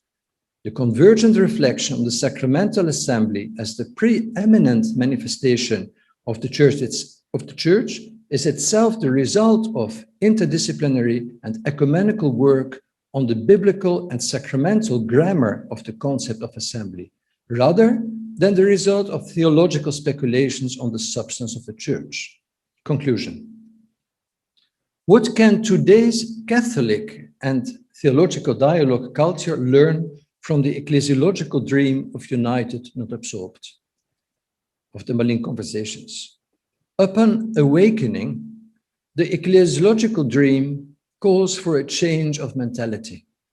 A major component of this change of mentality is the preferential option for a decidedly interdisciplinary approach. In such an approach, ecclesiology is led to abandon a certain traditional theological self-referentiality in order to be able to open the theological horizons to what the science of the times manifest as the reality of life. This is an approach that is more inductive than deductive in the sense that it focuses on soteriology rather than on the juridical definition of the church. Its natural place is theological interfaith dialogue, conceived not as an instrument of mission or self-affirmation, but as a place of encounter between subsistent subjects of the Church's being. It is an approach, finally, whose implementation is not optional, but essential and urgent. To think that the time available to us to solve our theological and ecumenical problems is eternal is to fail to read the signs of the times. Moreover, this is precisely a symptom of that self-referentiality in ecclesiology, which an interdisciplinary approach is called to remedy. The successful implementation of a decidedly interdisciplinary approach will depend on the way in which mentalities are changed, the way in which we, the believers, manage to inspire mentality reform. True reform, according to Yves Congar, is the work of a whole generation and is presented as an organic development of the reality to be reformed rather than as a mechanical intervention from outside. This is why it is essential that theologians gather as teams, create and maintain networks between those who are dedicated to the same ministry, identify the priorities to be pursued together. But above all, this approach should set in motion the reform of mentalities itself, of a whole generation and of the entire mystical body of Christ. Yes, to fulfill the ecclesiological dream, we need more new, fresh, and courageous Malines Conversations. Thank you very much.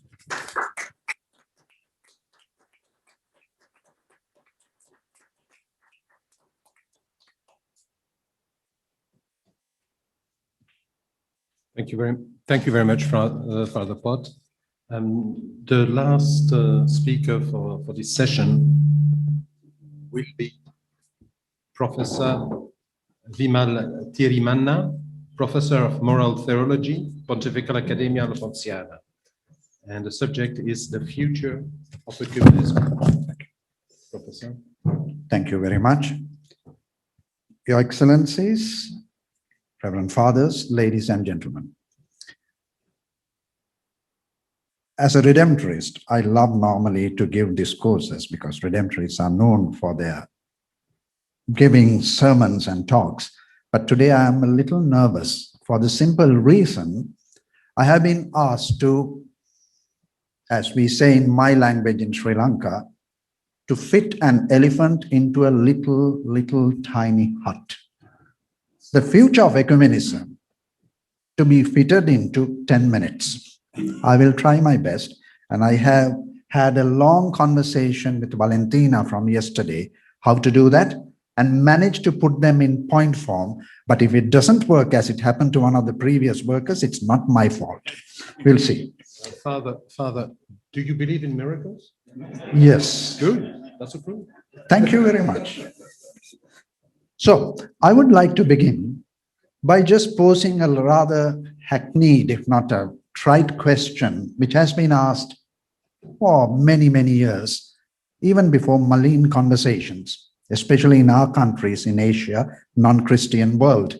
Namely, how do the non-Christians, because majorities in our part of the world are non-Christians, see Jesus and his message of salvation? This question becomes, I'll have to turn there and read it. This question becomes all the more acute when we Christians ourselves are divided. And I want to make a remark here, namely, at least in my country and in Asia, most of these divisions that took place in Europe, I have nothing against Europeans, I live here half the year, most of the divisions in Christianity that took place here in Europe were transported to our countries together with the missionaries. So it has been a terrible scandal. That's why I wrote the division scandalous, if not self-defeating, to the very proclamation we make. The groundbreaking ecumenical efforts made not only at Malines Conversations, but 11 years before that at the famous Edinburgh Missionary Conference, therefore were very important. I want to touch upon a point. Now, what I'm going to do in this is exactly to highlight some of the characteristics that would be indispensable for the future of ecumenism. Already they have been touched upon by other speakers before me, but I want to rattle off this first point there. How do we look at, everybody talks about unity, unity, the prayer of Jesus for unity, fine. But do we see, I think my predecessor was just trying to, he was also talking around this point. Are we seeing it as uniformity, or is it unity in diversity? So this question is crucial for any ecumenical efforts in future. As I said already, coming from Asia, I have had the first-hand experience of living with Buddhists, vast ocean of Buddhists, Hindus, Muslims, and others. Christianity is a tiny minority. So, in view of that, today, not only in Asia, but almost the whole world is coming to realize that reality is pluralistic and diverse. And the last phrase I added just last afternoon, if you come to think of it, reality as we find it is itself diverse. God has made it that way. So it's a basic truth of reality. Forget about ecumenism. We have to accept that. Not uniformity. In today's world, diversity of Christian churches and their respective beliefs also have come to stay. This is another ground reality we have to keep in mind with regard to the future. It has come to stay. Different churches, different ways of believing in Jesus, they have come to stay.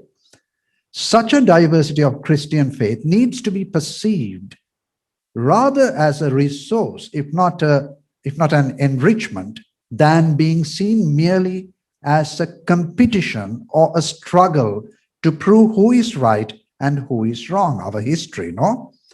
Or who possesses the truth. I'll come to that point, truth. Who possesses the truth? These are quite obstacles for the future of ecumenism. Whether the official religious, now one of my companions, colleagues here at the round table, he touched upon it. What is the level in which ecumenism has been taking place during the last 100 years, ever since Malines Conversations? Is it only at the hierarchical official levels or at the grassroots levels? But I reckon that it has been taking place among ordinary believers. I have cited there as an example, I hope I wrote, yes, interfaith marriages, whether we like it or not.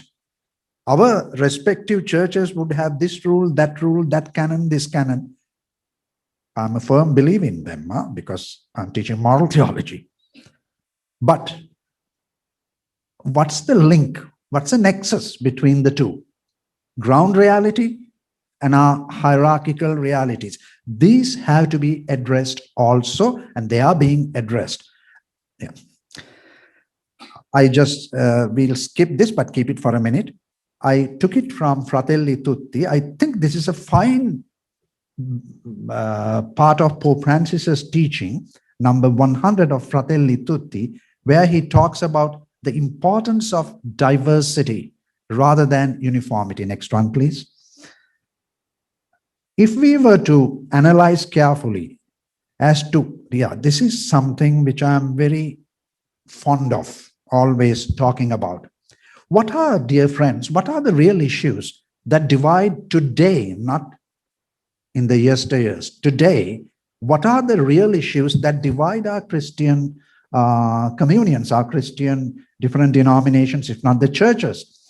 They are mostly to do with moral issues such as homosexuality, divorce and remarriage, artificial contraceptives, ordination of homosexual persons, ordination of women, etc. And I want to make a remark here, rather side comment. If you note, Most of them are to do with sexual ethics, not social ethics. Why? The fact that both the WCC as well as ARCIC have chosen such issues to do further research, to do in-depth studies, is a very welcome sign, in the sense we are now addressing some of the root causes for our contemporary divisions. So that is promising a great future. I have written there, but no need to read all that. Oh, I'm orphaned here. It has come. Thanks to the signs of the times of which my predecessors spoke with regard to inductive way of looking at things, today we are challenged to reread even the main sources of our Christian faith, such as scriptures, the tradition, human reason, or even natural law. How do we do that? What interpretations have we given to them? I'm lost. It is here that we have to look at each other as companions and learn where necessary, unlearn where necessary, and relearn if necessary certain things of our traditions, which most of us today in our contemporary theological language term as receptive learning or receptive ecumenism. Next one, please, at least if I can see the thing, I can get it. It's an ecclesial conversion that is called for, ecclesial repentance in each of our churches. Today, most of us are gradually beginning to realize, this is the point before the last point, and then I finish, with regard to truth. I remember having, as a young, yes, I was already ordained. I was about to come here for studies in Rome in the 90s, when I had a long chat with the well-known Sri Lankan Jesuit theologian, Aloysius Piris. And we were having a chat, and he just rattled off something which got stuck in my mind. And that's exactly that point, namely truth.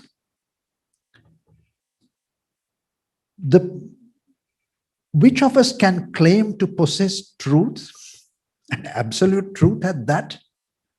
Eloy Piris used to tell me, it is a heresy if anyone says, even a group or even a religious community says they possess truth. It's a heresy, and I believe in that.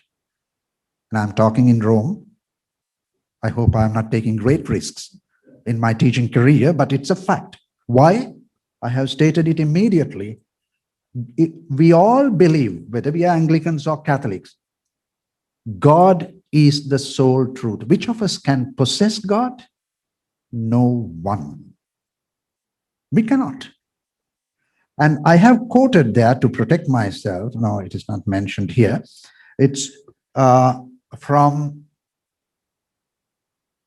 Gaudete et Exsultate, number 43. Pope Francis says exactly the same thing. He says, we have received the truth through revelation, but none of us can claim that we possess that truth. It is precisely here that I want to bring in the concept of pilgrimage. We are all on a pilgrimage, whether Anglicans, Methodists, Roman Catholics, even Buddhists for that matter. No one has the full truth. Here I'm not talking about relativism. We have received the fullness of truth.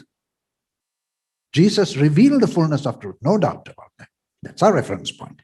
But none of us possess the truth. We are walking towards the truth. As the Second Vatican Council said so clearly in Lumen Gentium, and our own, I'm in the Archaic third phase. And in our first part of the document, look at that title, Walking Together on the Way, walking together. That's the future. Last one.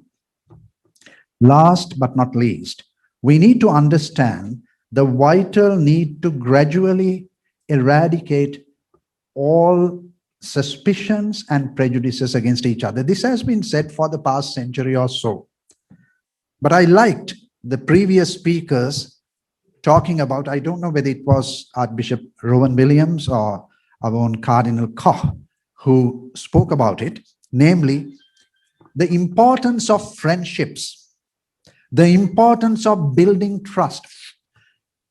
I am into theology. I'm a theologian, moral theologian of the Catholic Church.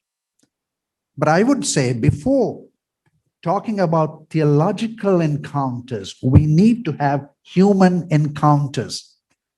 Take Malines Conversations. Our friend there was explaining about the personality of that Cardinal Archbishop. That humanness, that trust needs to be built if we are to have talking about ecumenism in future. Yeah, cultivation of human friendships. And I have experience of that, I must say it in public. For the past 10 years, I have been a member of the Archbishop. Earlier, I would have been at a loss to understand why Anglicans are saying this or that. I'm a Roman Catholic. But now I can, not only I can, I would defend them. Because of the friendships. I hope vice versa is true too. Lastly,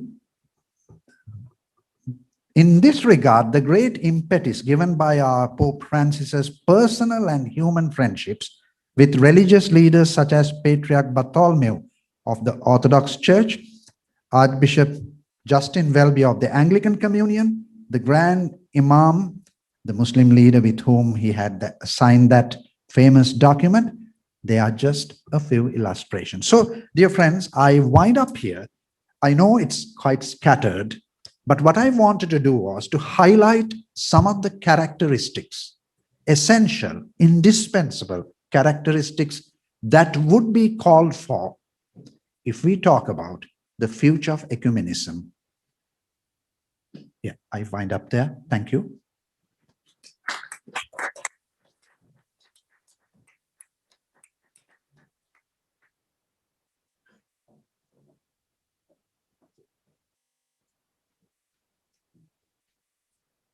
Thank you very much, Father.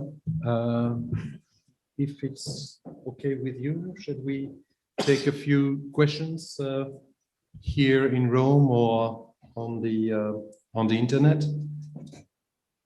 We have. If you can introduce yourself, thank you very much. I'm Matthew Lafferty from the Methodist Ecumenical Office. I wanted to follow up both on the first and the last presentations. Jamie, in your presentation, you talked about very briefly giving up aspects of your own identity. And I'm wondering what that means in light of this last presentation about is unity in uniformity or unity in diversity. I found myself having just a slight negative reaction to that statement. It'd be helpful to hear more.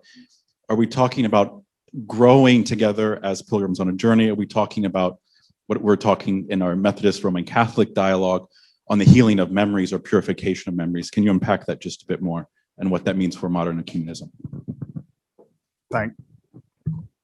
Thank you, Matthew, very much.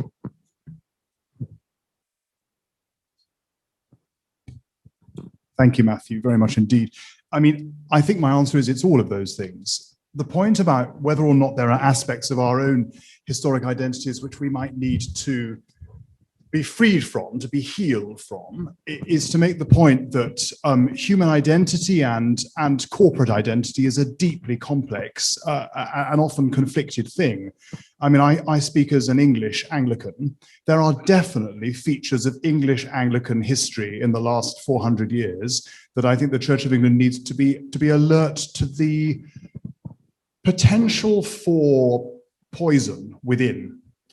I mean, we celebrated the anniversary, marked the anniversary of the Great Ejection some years ago, and I was part of that conversation. And of course, on both sides, both in terms of the 1662 settlement and on the Presbyterian side, things were said, things were done that actually one would simply wouldn't want to pursue now. So how do we heal those memories? How do we allow those memories not to become operative? Psychoanalysts speak about organizing dynamics. Have we allowed aspects of our identity as it were, to militate against receiving the gift of communion. If communion is the sort of groundswell of our life together, what in our structures, our contemporary structures, and in our historic DNA needs to be cleansed by the Holy Spirit of the risen Christ so that we can love each other better? It's that kind of territory.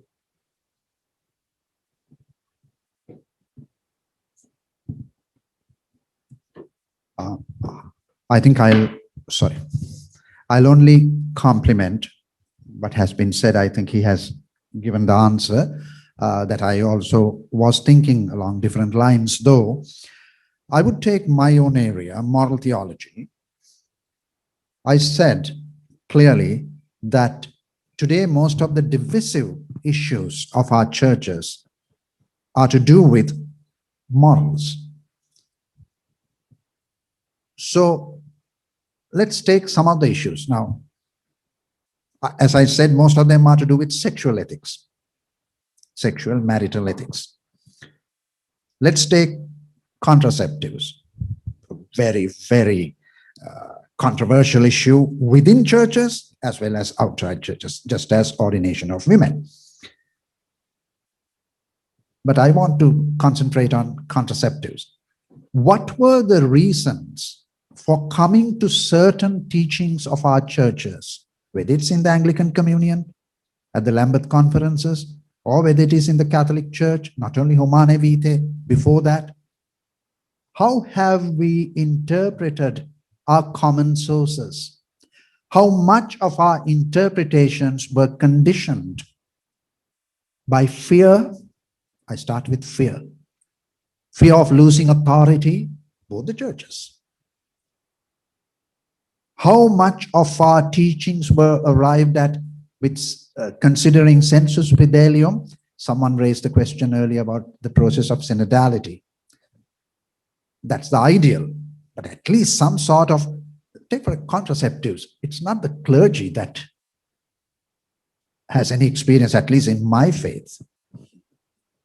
They may have, I don't know about that, but normally they are not supposed to. But without spitting on our own faces, the same problems are there in other denominations also. So my point is not to lose the identity. The sources are there. How have we interpreted them? And why have we arrived at such conclusions? In this regard, I want to mention very quickly an effort made by WCCC, World Council of Churches, recently with Professor Miriam Violence and others, with regard to why are the different churches having different stands with regard to ethical issues. And 2 volumes are already published. My point is that you should not lose your identity. I, as a Catholic, I remain a Catholic, and I will die a Catholic. But we have to question some of our things. Same is true for the Anglicans. Same is true for others, without losing the basic identity. And from where does that identity come? By shedding all the unnecessary prejudices in our interpretations, in our misunderstandings, when we arrived at those conclusions. Last line, that's why I say we need to learn, unlearn, and relearn, keeping as the common reference point our divine revelation made in Jesus Christ.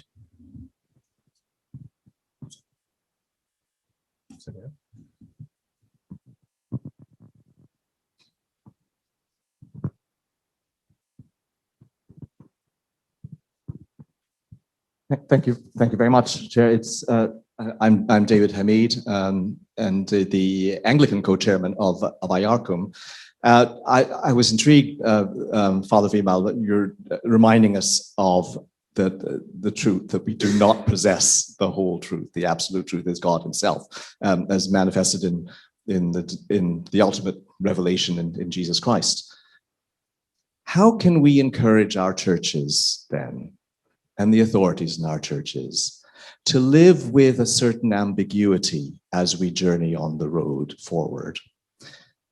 And how, at the same time, the other side of the coin is, how do we reassure ourselves and reassure our authorities that living with that ambiguity, we are not actually going to shipwreck some essential aspects of the faith that we have been entrusted with. Yeah. I think to live, your bishop, no, your bishop did, actually you already answered the question, in the sense, to live with ambiguity is exactly an essential element of our human existence, no? Take, for example, the present pandemic. How do we know what will happen now? I'm supposed to leave for Sri Lanka by the end of July, but it's pending. And I don't know the way the airlines is answering me, whether it will ever happen. And I may have to stay here without the summer vacation. Just a very, very common example there. We live with ambiguity. So, and also our theology says, the ambiguity between already and the not yet. So that is a necessary element of our living, which is very uncomfortable. I can say this, but being a sort of a perfectionist, I find very hard to put it into practice in my daily lives. But your second part of the question, I'm at a loss, I admit that. I don't know how to convince our respective leaders.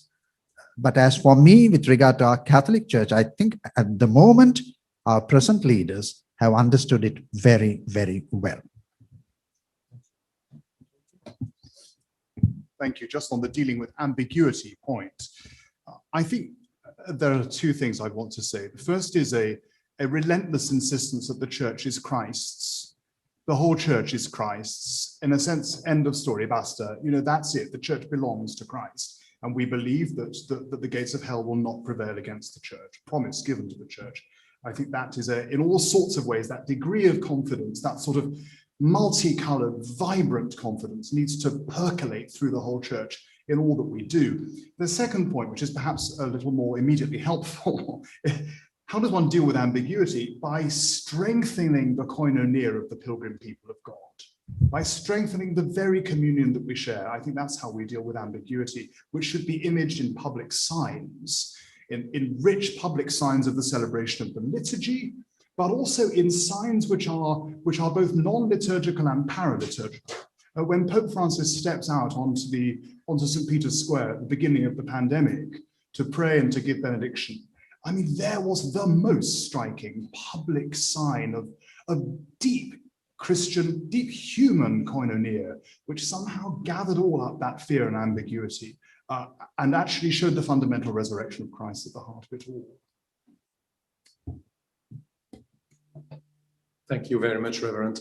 I think that if we don't want to run too much late, I mean, we should conclude here the second session. I would like to thank all three orators, if I may say.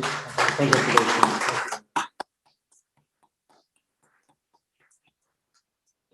And if I can call on His Grace, Jan Ernest, to join us.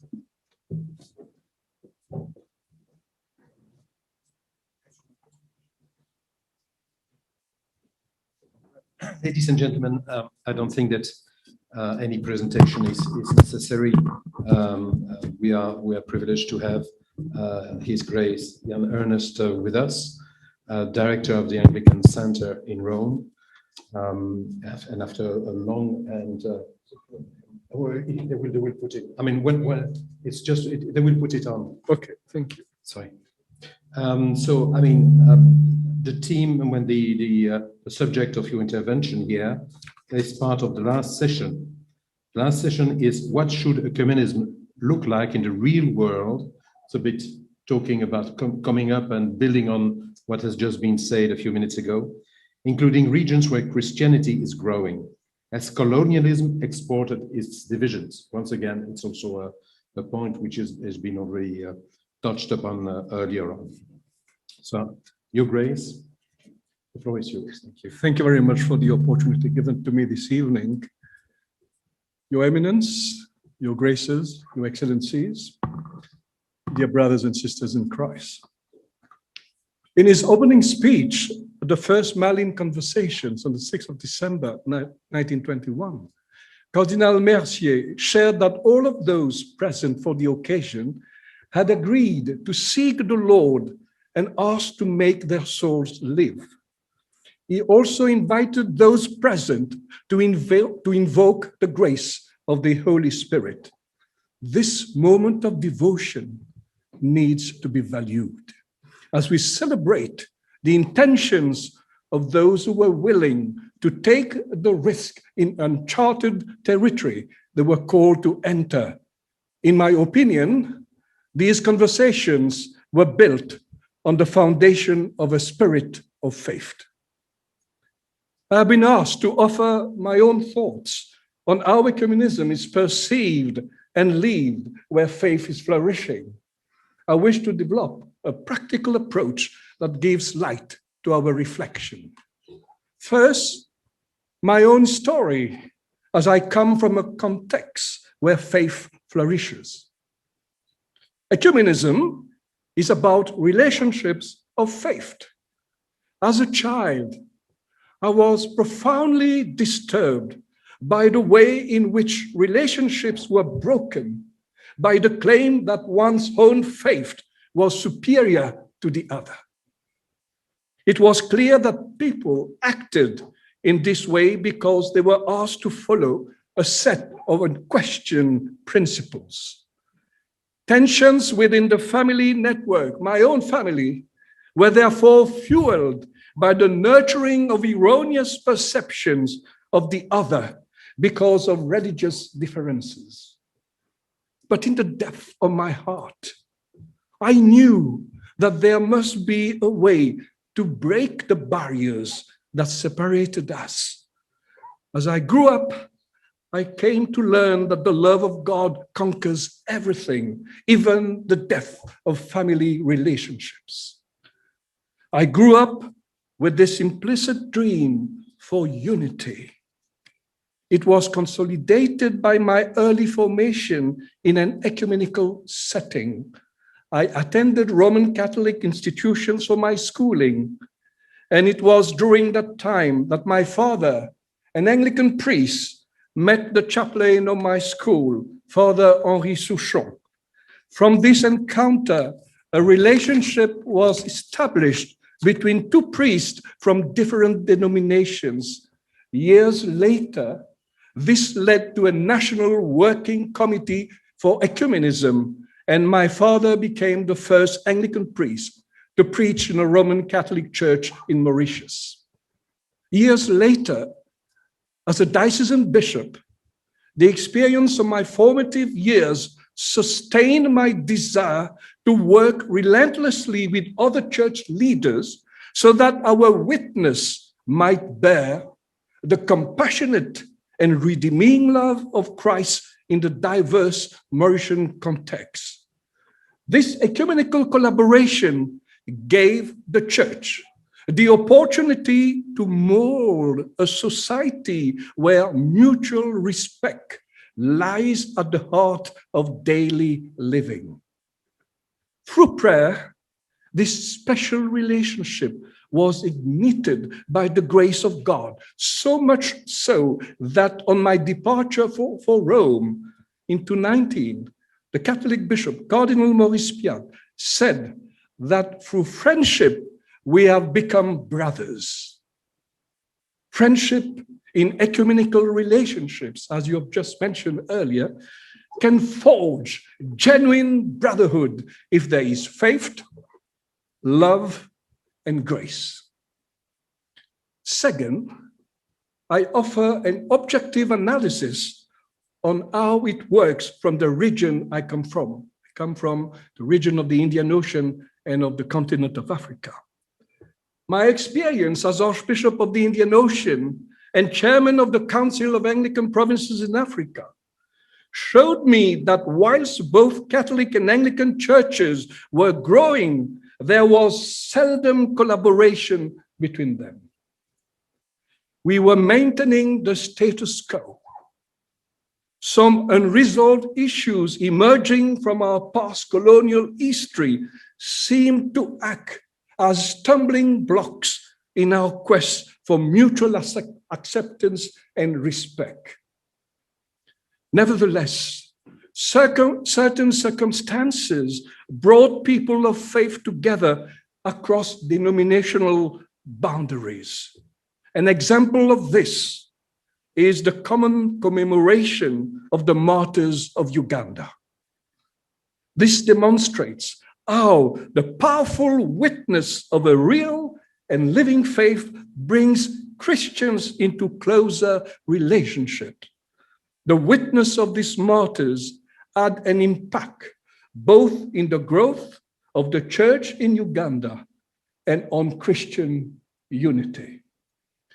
Nourished by the commitment of those who with heart and soul believed in their call to witness to the love of Christ, we in turn build up our own faith, and as has been said earlier, by encountering the faith of other Christians. However, nothing can happen without due sacrifice. We need to lay down our own selves and perceptions in order to give room to the sanctifying, liberating, and unifying presence of Christ.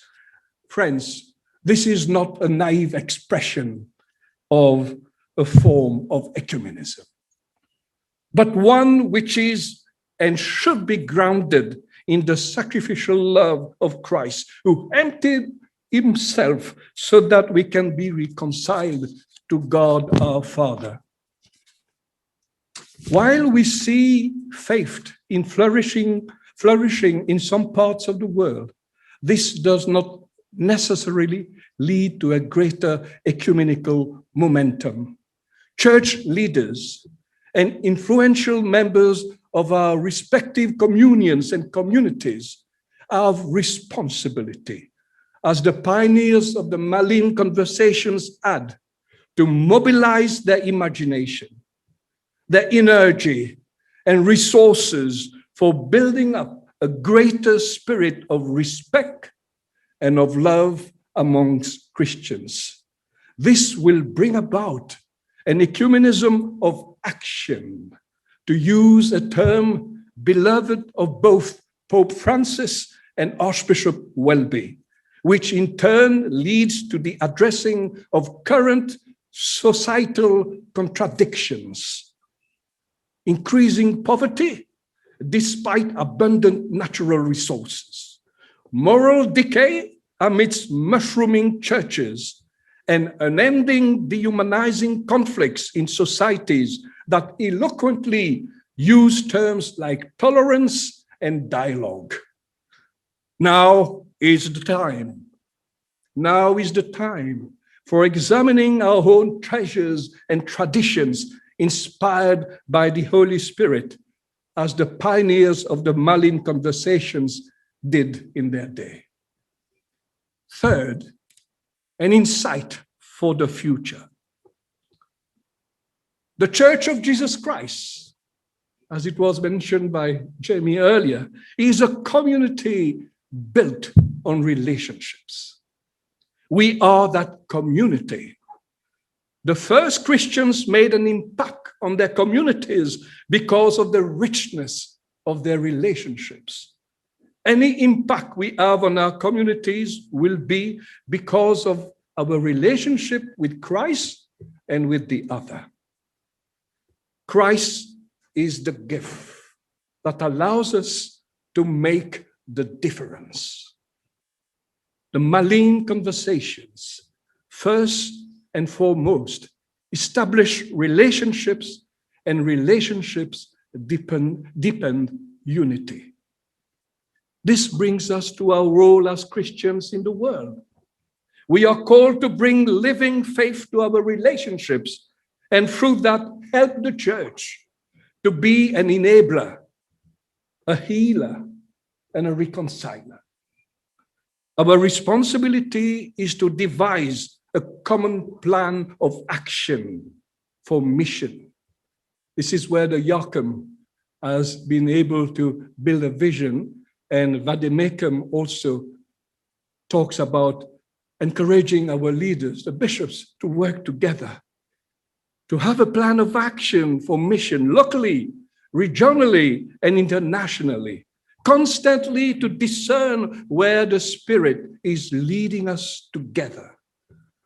There is need for costly commitment if we are to be effective in our mission. Such a task must not be built upon our own fantasies, but founded on a real and living relationship with Christ and with each other. The global pandemic has forced us to accept our interdependence and mutual responsibility. Now, more than ever, we realize that what happens in one part of the world has an impact on the other. In terms of vaccination, no one is safe until everyone is safe. But our world so often prefers separation and alienation, undermining stability. Discrimination, prejudice, and the abuse of power mar the dignity of our shared humanity. Faith calls us to engagement and relationship with each other in society. It has been mentioned a bit earlier by you, Father Prof. We have to be bold. We have to be creative. We have to be imaginative so that ecumenically we can uphold the mission entrusted to us by Christ. He calls us to be companions in mission. Today, as we remember those who are engaged in the Malines Conversations, the leaders of Catholic and Anglican churches should encourage their respective flocks to be in constant dialogue with each other. The Malines Conversations were conversations in Europe. Those who took part were not necessarily representative of the full breadth and diversity of the church. There were others in both churches who would have been aghast that these conversations were even happening. But the conversations took place in a Europe and a Belgium that had recently been torn apart, physically and emotionally by war. Today, ecumenical conversation, encounter, and relationship has become worldwide, broader, more diverse, and more inclusive. The Malines Conversations and the relationships they forge paved the way for the relationships we now enjoy. We treasure that companionship which leads to greater cross-denominational encounter and creates opportunities to discover Christ afresh in the other. This will foster a spirit of humility and provide a space for greater giving and receiving. Imbued with His Spirit, our faith can help us to grow together in Christ. At times, we can be tempted to retreat into ourselves, worry or sacrifice or risk. Then we exclude ourselves. This is why I welcome the conversation that was initiated at Malines and the dialogue that began after Vatican II. We are called to engage with each other and listen to the other's experience of faith. We need to definitely encourage official ecumenical dialogues on doctrinal and other issues that were mentioned a bit earlier. However, to realize an ecumenism of action, we need the grace of God.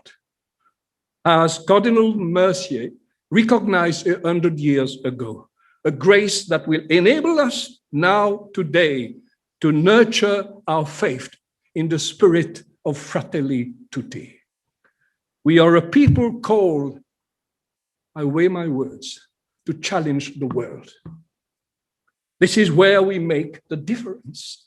In everyday life, in diversity, and with companionship, exemplified in personal acts of service, bringing about justice, forgiveness, reconciliation, and peace, and by an active ecumenical work that can alter those structures which deny human dignity. Friends, we cannot tell how God will use the church in the future. But what we know is that we can be confident that God cares. And He only asks us that we leave out our faith.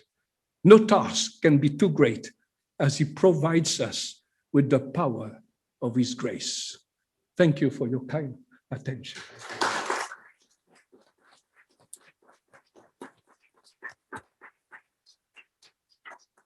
Thank you very much, Your Grace. Can I ask you to stay with us? We are getting a connection with Father Orobator in Kenya, if I'm not mistaken. Correct. I don't know if he's online. I am online, thank you. Well, Father, pleasure. Greeting from the Città Eterna.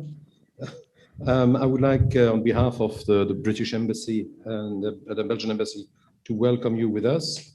You are the president of the Jesuit Conference of Major Superiors of Africa and Madagascar, and you will tell us your thoughts about ecumenical challenges and prospect in Africa. First and foremost, thank you very, very much for joining us.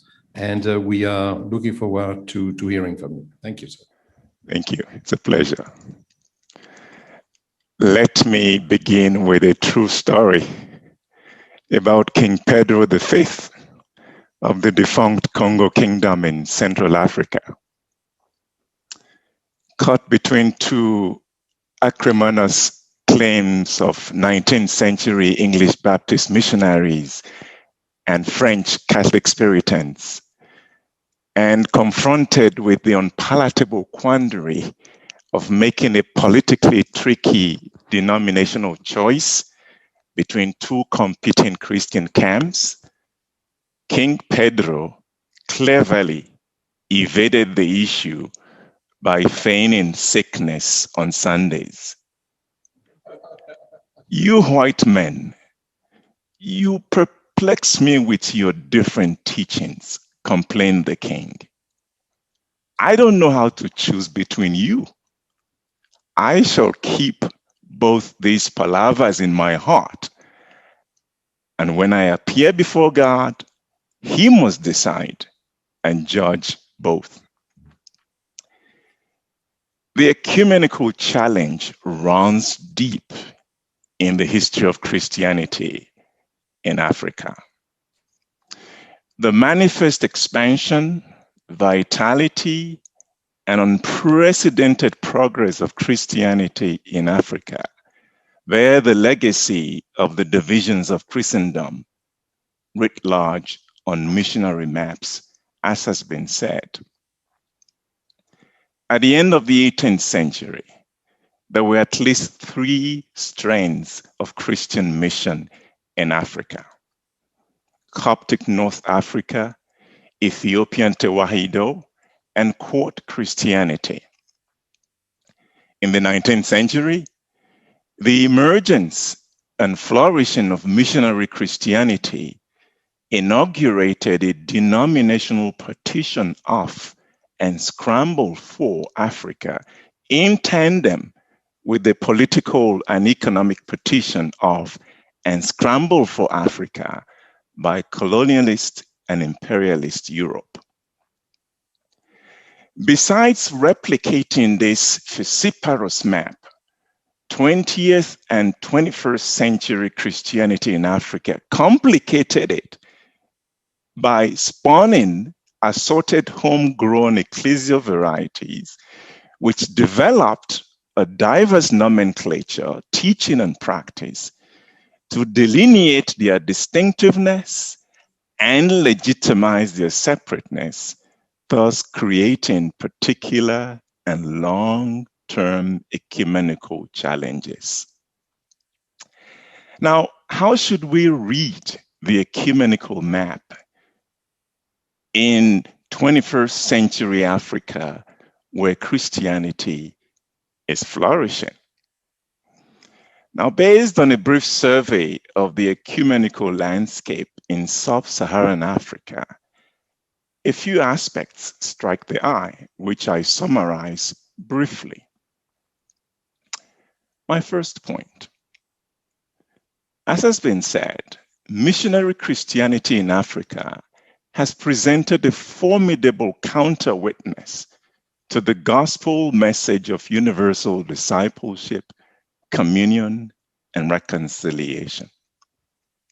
The intensity of missionary zeal to convert Africans was matched by a concerted effort to keep the denominational others out of colonial missionary spheres of influence. As a consequence, the advent of missionary Christianity in Africa was coterminous with the emergence of the ecumenical problem in this part of the world. Interestingly, historian of African Christianity, the late Adrian Hastings, applies an intriguing hermeneutical gloss on the vexing reality of denominational rivalry. As Hastings sees it, devoid of this rivalry, neither side would have worked so hard to evangelize the continent. And Hastings adds, it had at least the merit that it provided Africans with a certain freedom of choice and even standards of evaluation to judge each particular missionary package. However, by Hastings' own admission, from the perspective of ecumenism, such denominational antagonism seems a shocking way of spreading the gospel, because when two elephants fight, the grass, in this case the gospel, the good news, suffers. My second point. Notwithstanding the ecumenical tension engendered by denominational fragmentation, separation, and rivalry, Africa proved stupendously receptive to the proposition of missionary Christianity. Not only did African communities receive Christianity as proposed by missionaries, even in instances where it was imposed by force of arms or guile of gifts, they also interpreted and translated it according to their indigenous religious beliefs, imagination, and consciousness. In Africa, I would say, therefore, Christianity has flourished in spite of denominational divisions, or perhaps because of it, if we are to believe Adrian Hastings. My third point. The ecumenical project has been vibrant in Africa. To take one example, by far the most recognizable and active ecumenical platform in Africa is the All Africa Conference of Churches, AACC, founded in 1963 with the explicit goal to unite all African Christians, rather than denominations, in a spirit of solidarity, to assist them in their search for selfhood, especially in working out an African theology, and to present them to the world. Over several decades, AACC has recorded remarkable achievements in channeling ecumenical energy towards some of the most pressing issues of African society, notably human rights, peace building, refugees, and HIV and AIDS. A parallel development relates to national ecumenical associations, councils, fellowships, and organizations that serve as umbrella bodies for individual and group association of member churches, particularly and practically in all of sub-Saharan Africa. Characteristically, though, these ecumenical platforms almost exclusively fall under the category of life and works. They rarely broach faith and order issues. And this leads me to my next and fourth point. A commonly observed phenomenon is that national and regional ecumenical associations in Africa pragmatically forge common cause in response to socio-political and ethical issues. This implies, as one scholar, Paul Gifford, has described it, that ecumenical cooperation in Africa is largely functional. The churches unite to do specific things, but it's also largely relational. In this pragmatic relational approach, the perceived or real threat of a common adversary or the sheer necessity to survive the threat to Christian causes create a powerful impetus for a united response manifested in various forms of social or practical ecumenism. My fifth point. In Africa, the ecumenical movement has generated models and contributions of outstanding significance in the form of ecumenical learning. They include ecumenical theological associations, of which the most notable was the Ecumenical Association of Third World Theologians, a precursor to the Ecumenical Association of African Theologians, the Ecumenical Symposium of Eastern African Theologians, and the Circle of Concerned African Women Theologians. I would add to that list another remarkable development, which is the work of the International Ecumenical Fellowship in Africa. To conclude, therefore, the point is, ecumenism is a growing reality and concern for Christian communities in Africa, albeit the formalization or institutionalization of initiatives still lags behind. However, the dearth of a formal institutional approach to the subject does not occlude the heightened sensitivity, mutuality, and receptivity of denominations to one another. As such, the place to look for evidence of progress in ecumenism is not necessarily in protracted, formal, institutional declarations and processes, but in day-to-day experiences of tolerance, cooperation, and relationships among believing and practicing Christians. This, I believe, is a model for the universal church to follow if Christian communities are so inclined.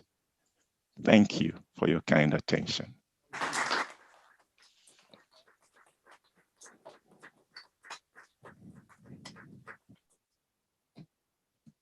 Thank you very much, Father. There's just one thing I think on behalf of everyone we would like to tell you is that we're looking forward to welcoming you back in Rome whenever you feel like to continue this. We do not want to be too generous with anybody's time, so we have been a bit we've been a bit too long this time. So my apologies for I'm sure the many questions, the many people who would have asked some questions. But I would like to thank you all for your presence. I pass the floor to Sally to conclude. And I'll have a final conclusion. I just wanted to thank you all for coming and for supporting this and for all the interventions which were very rich, actually, in all the thoughts they had in them. I'm not sure the questions have been definitively answered, but there's certainly lots of food for thought in there. So thank you all for that. And thank you for the different perspectives, which I think were really enriching. That's all I really wanted to say. And I'm going to hand back to Patrick. For the final word, I would like to thank, of course, Sally for the fantastic collaboration we've had in preparing this. I think that we were, both of us and both our embassies, driven by the will of, as you repeatedly said, continuing walking together. My last word, and I promised I shut it up after this. I would like to say goodbye to Sally, who is going to leave Rome after five years, And I wish her. You don't ask her where she goes to. She will. She won't say anything. So don't even try. But from the bottom of our heart, I mean, we wish you all the best, and we wish you to have new adventures in a short while. Thank you very much, Sally, and congratulations.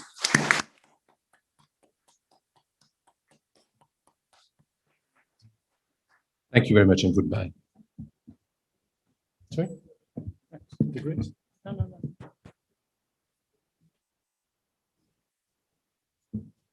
Well, of course, I mean, you are all invited for small detail for drinks and for a reception taking place right now. You won't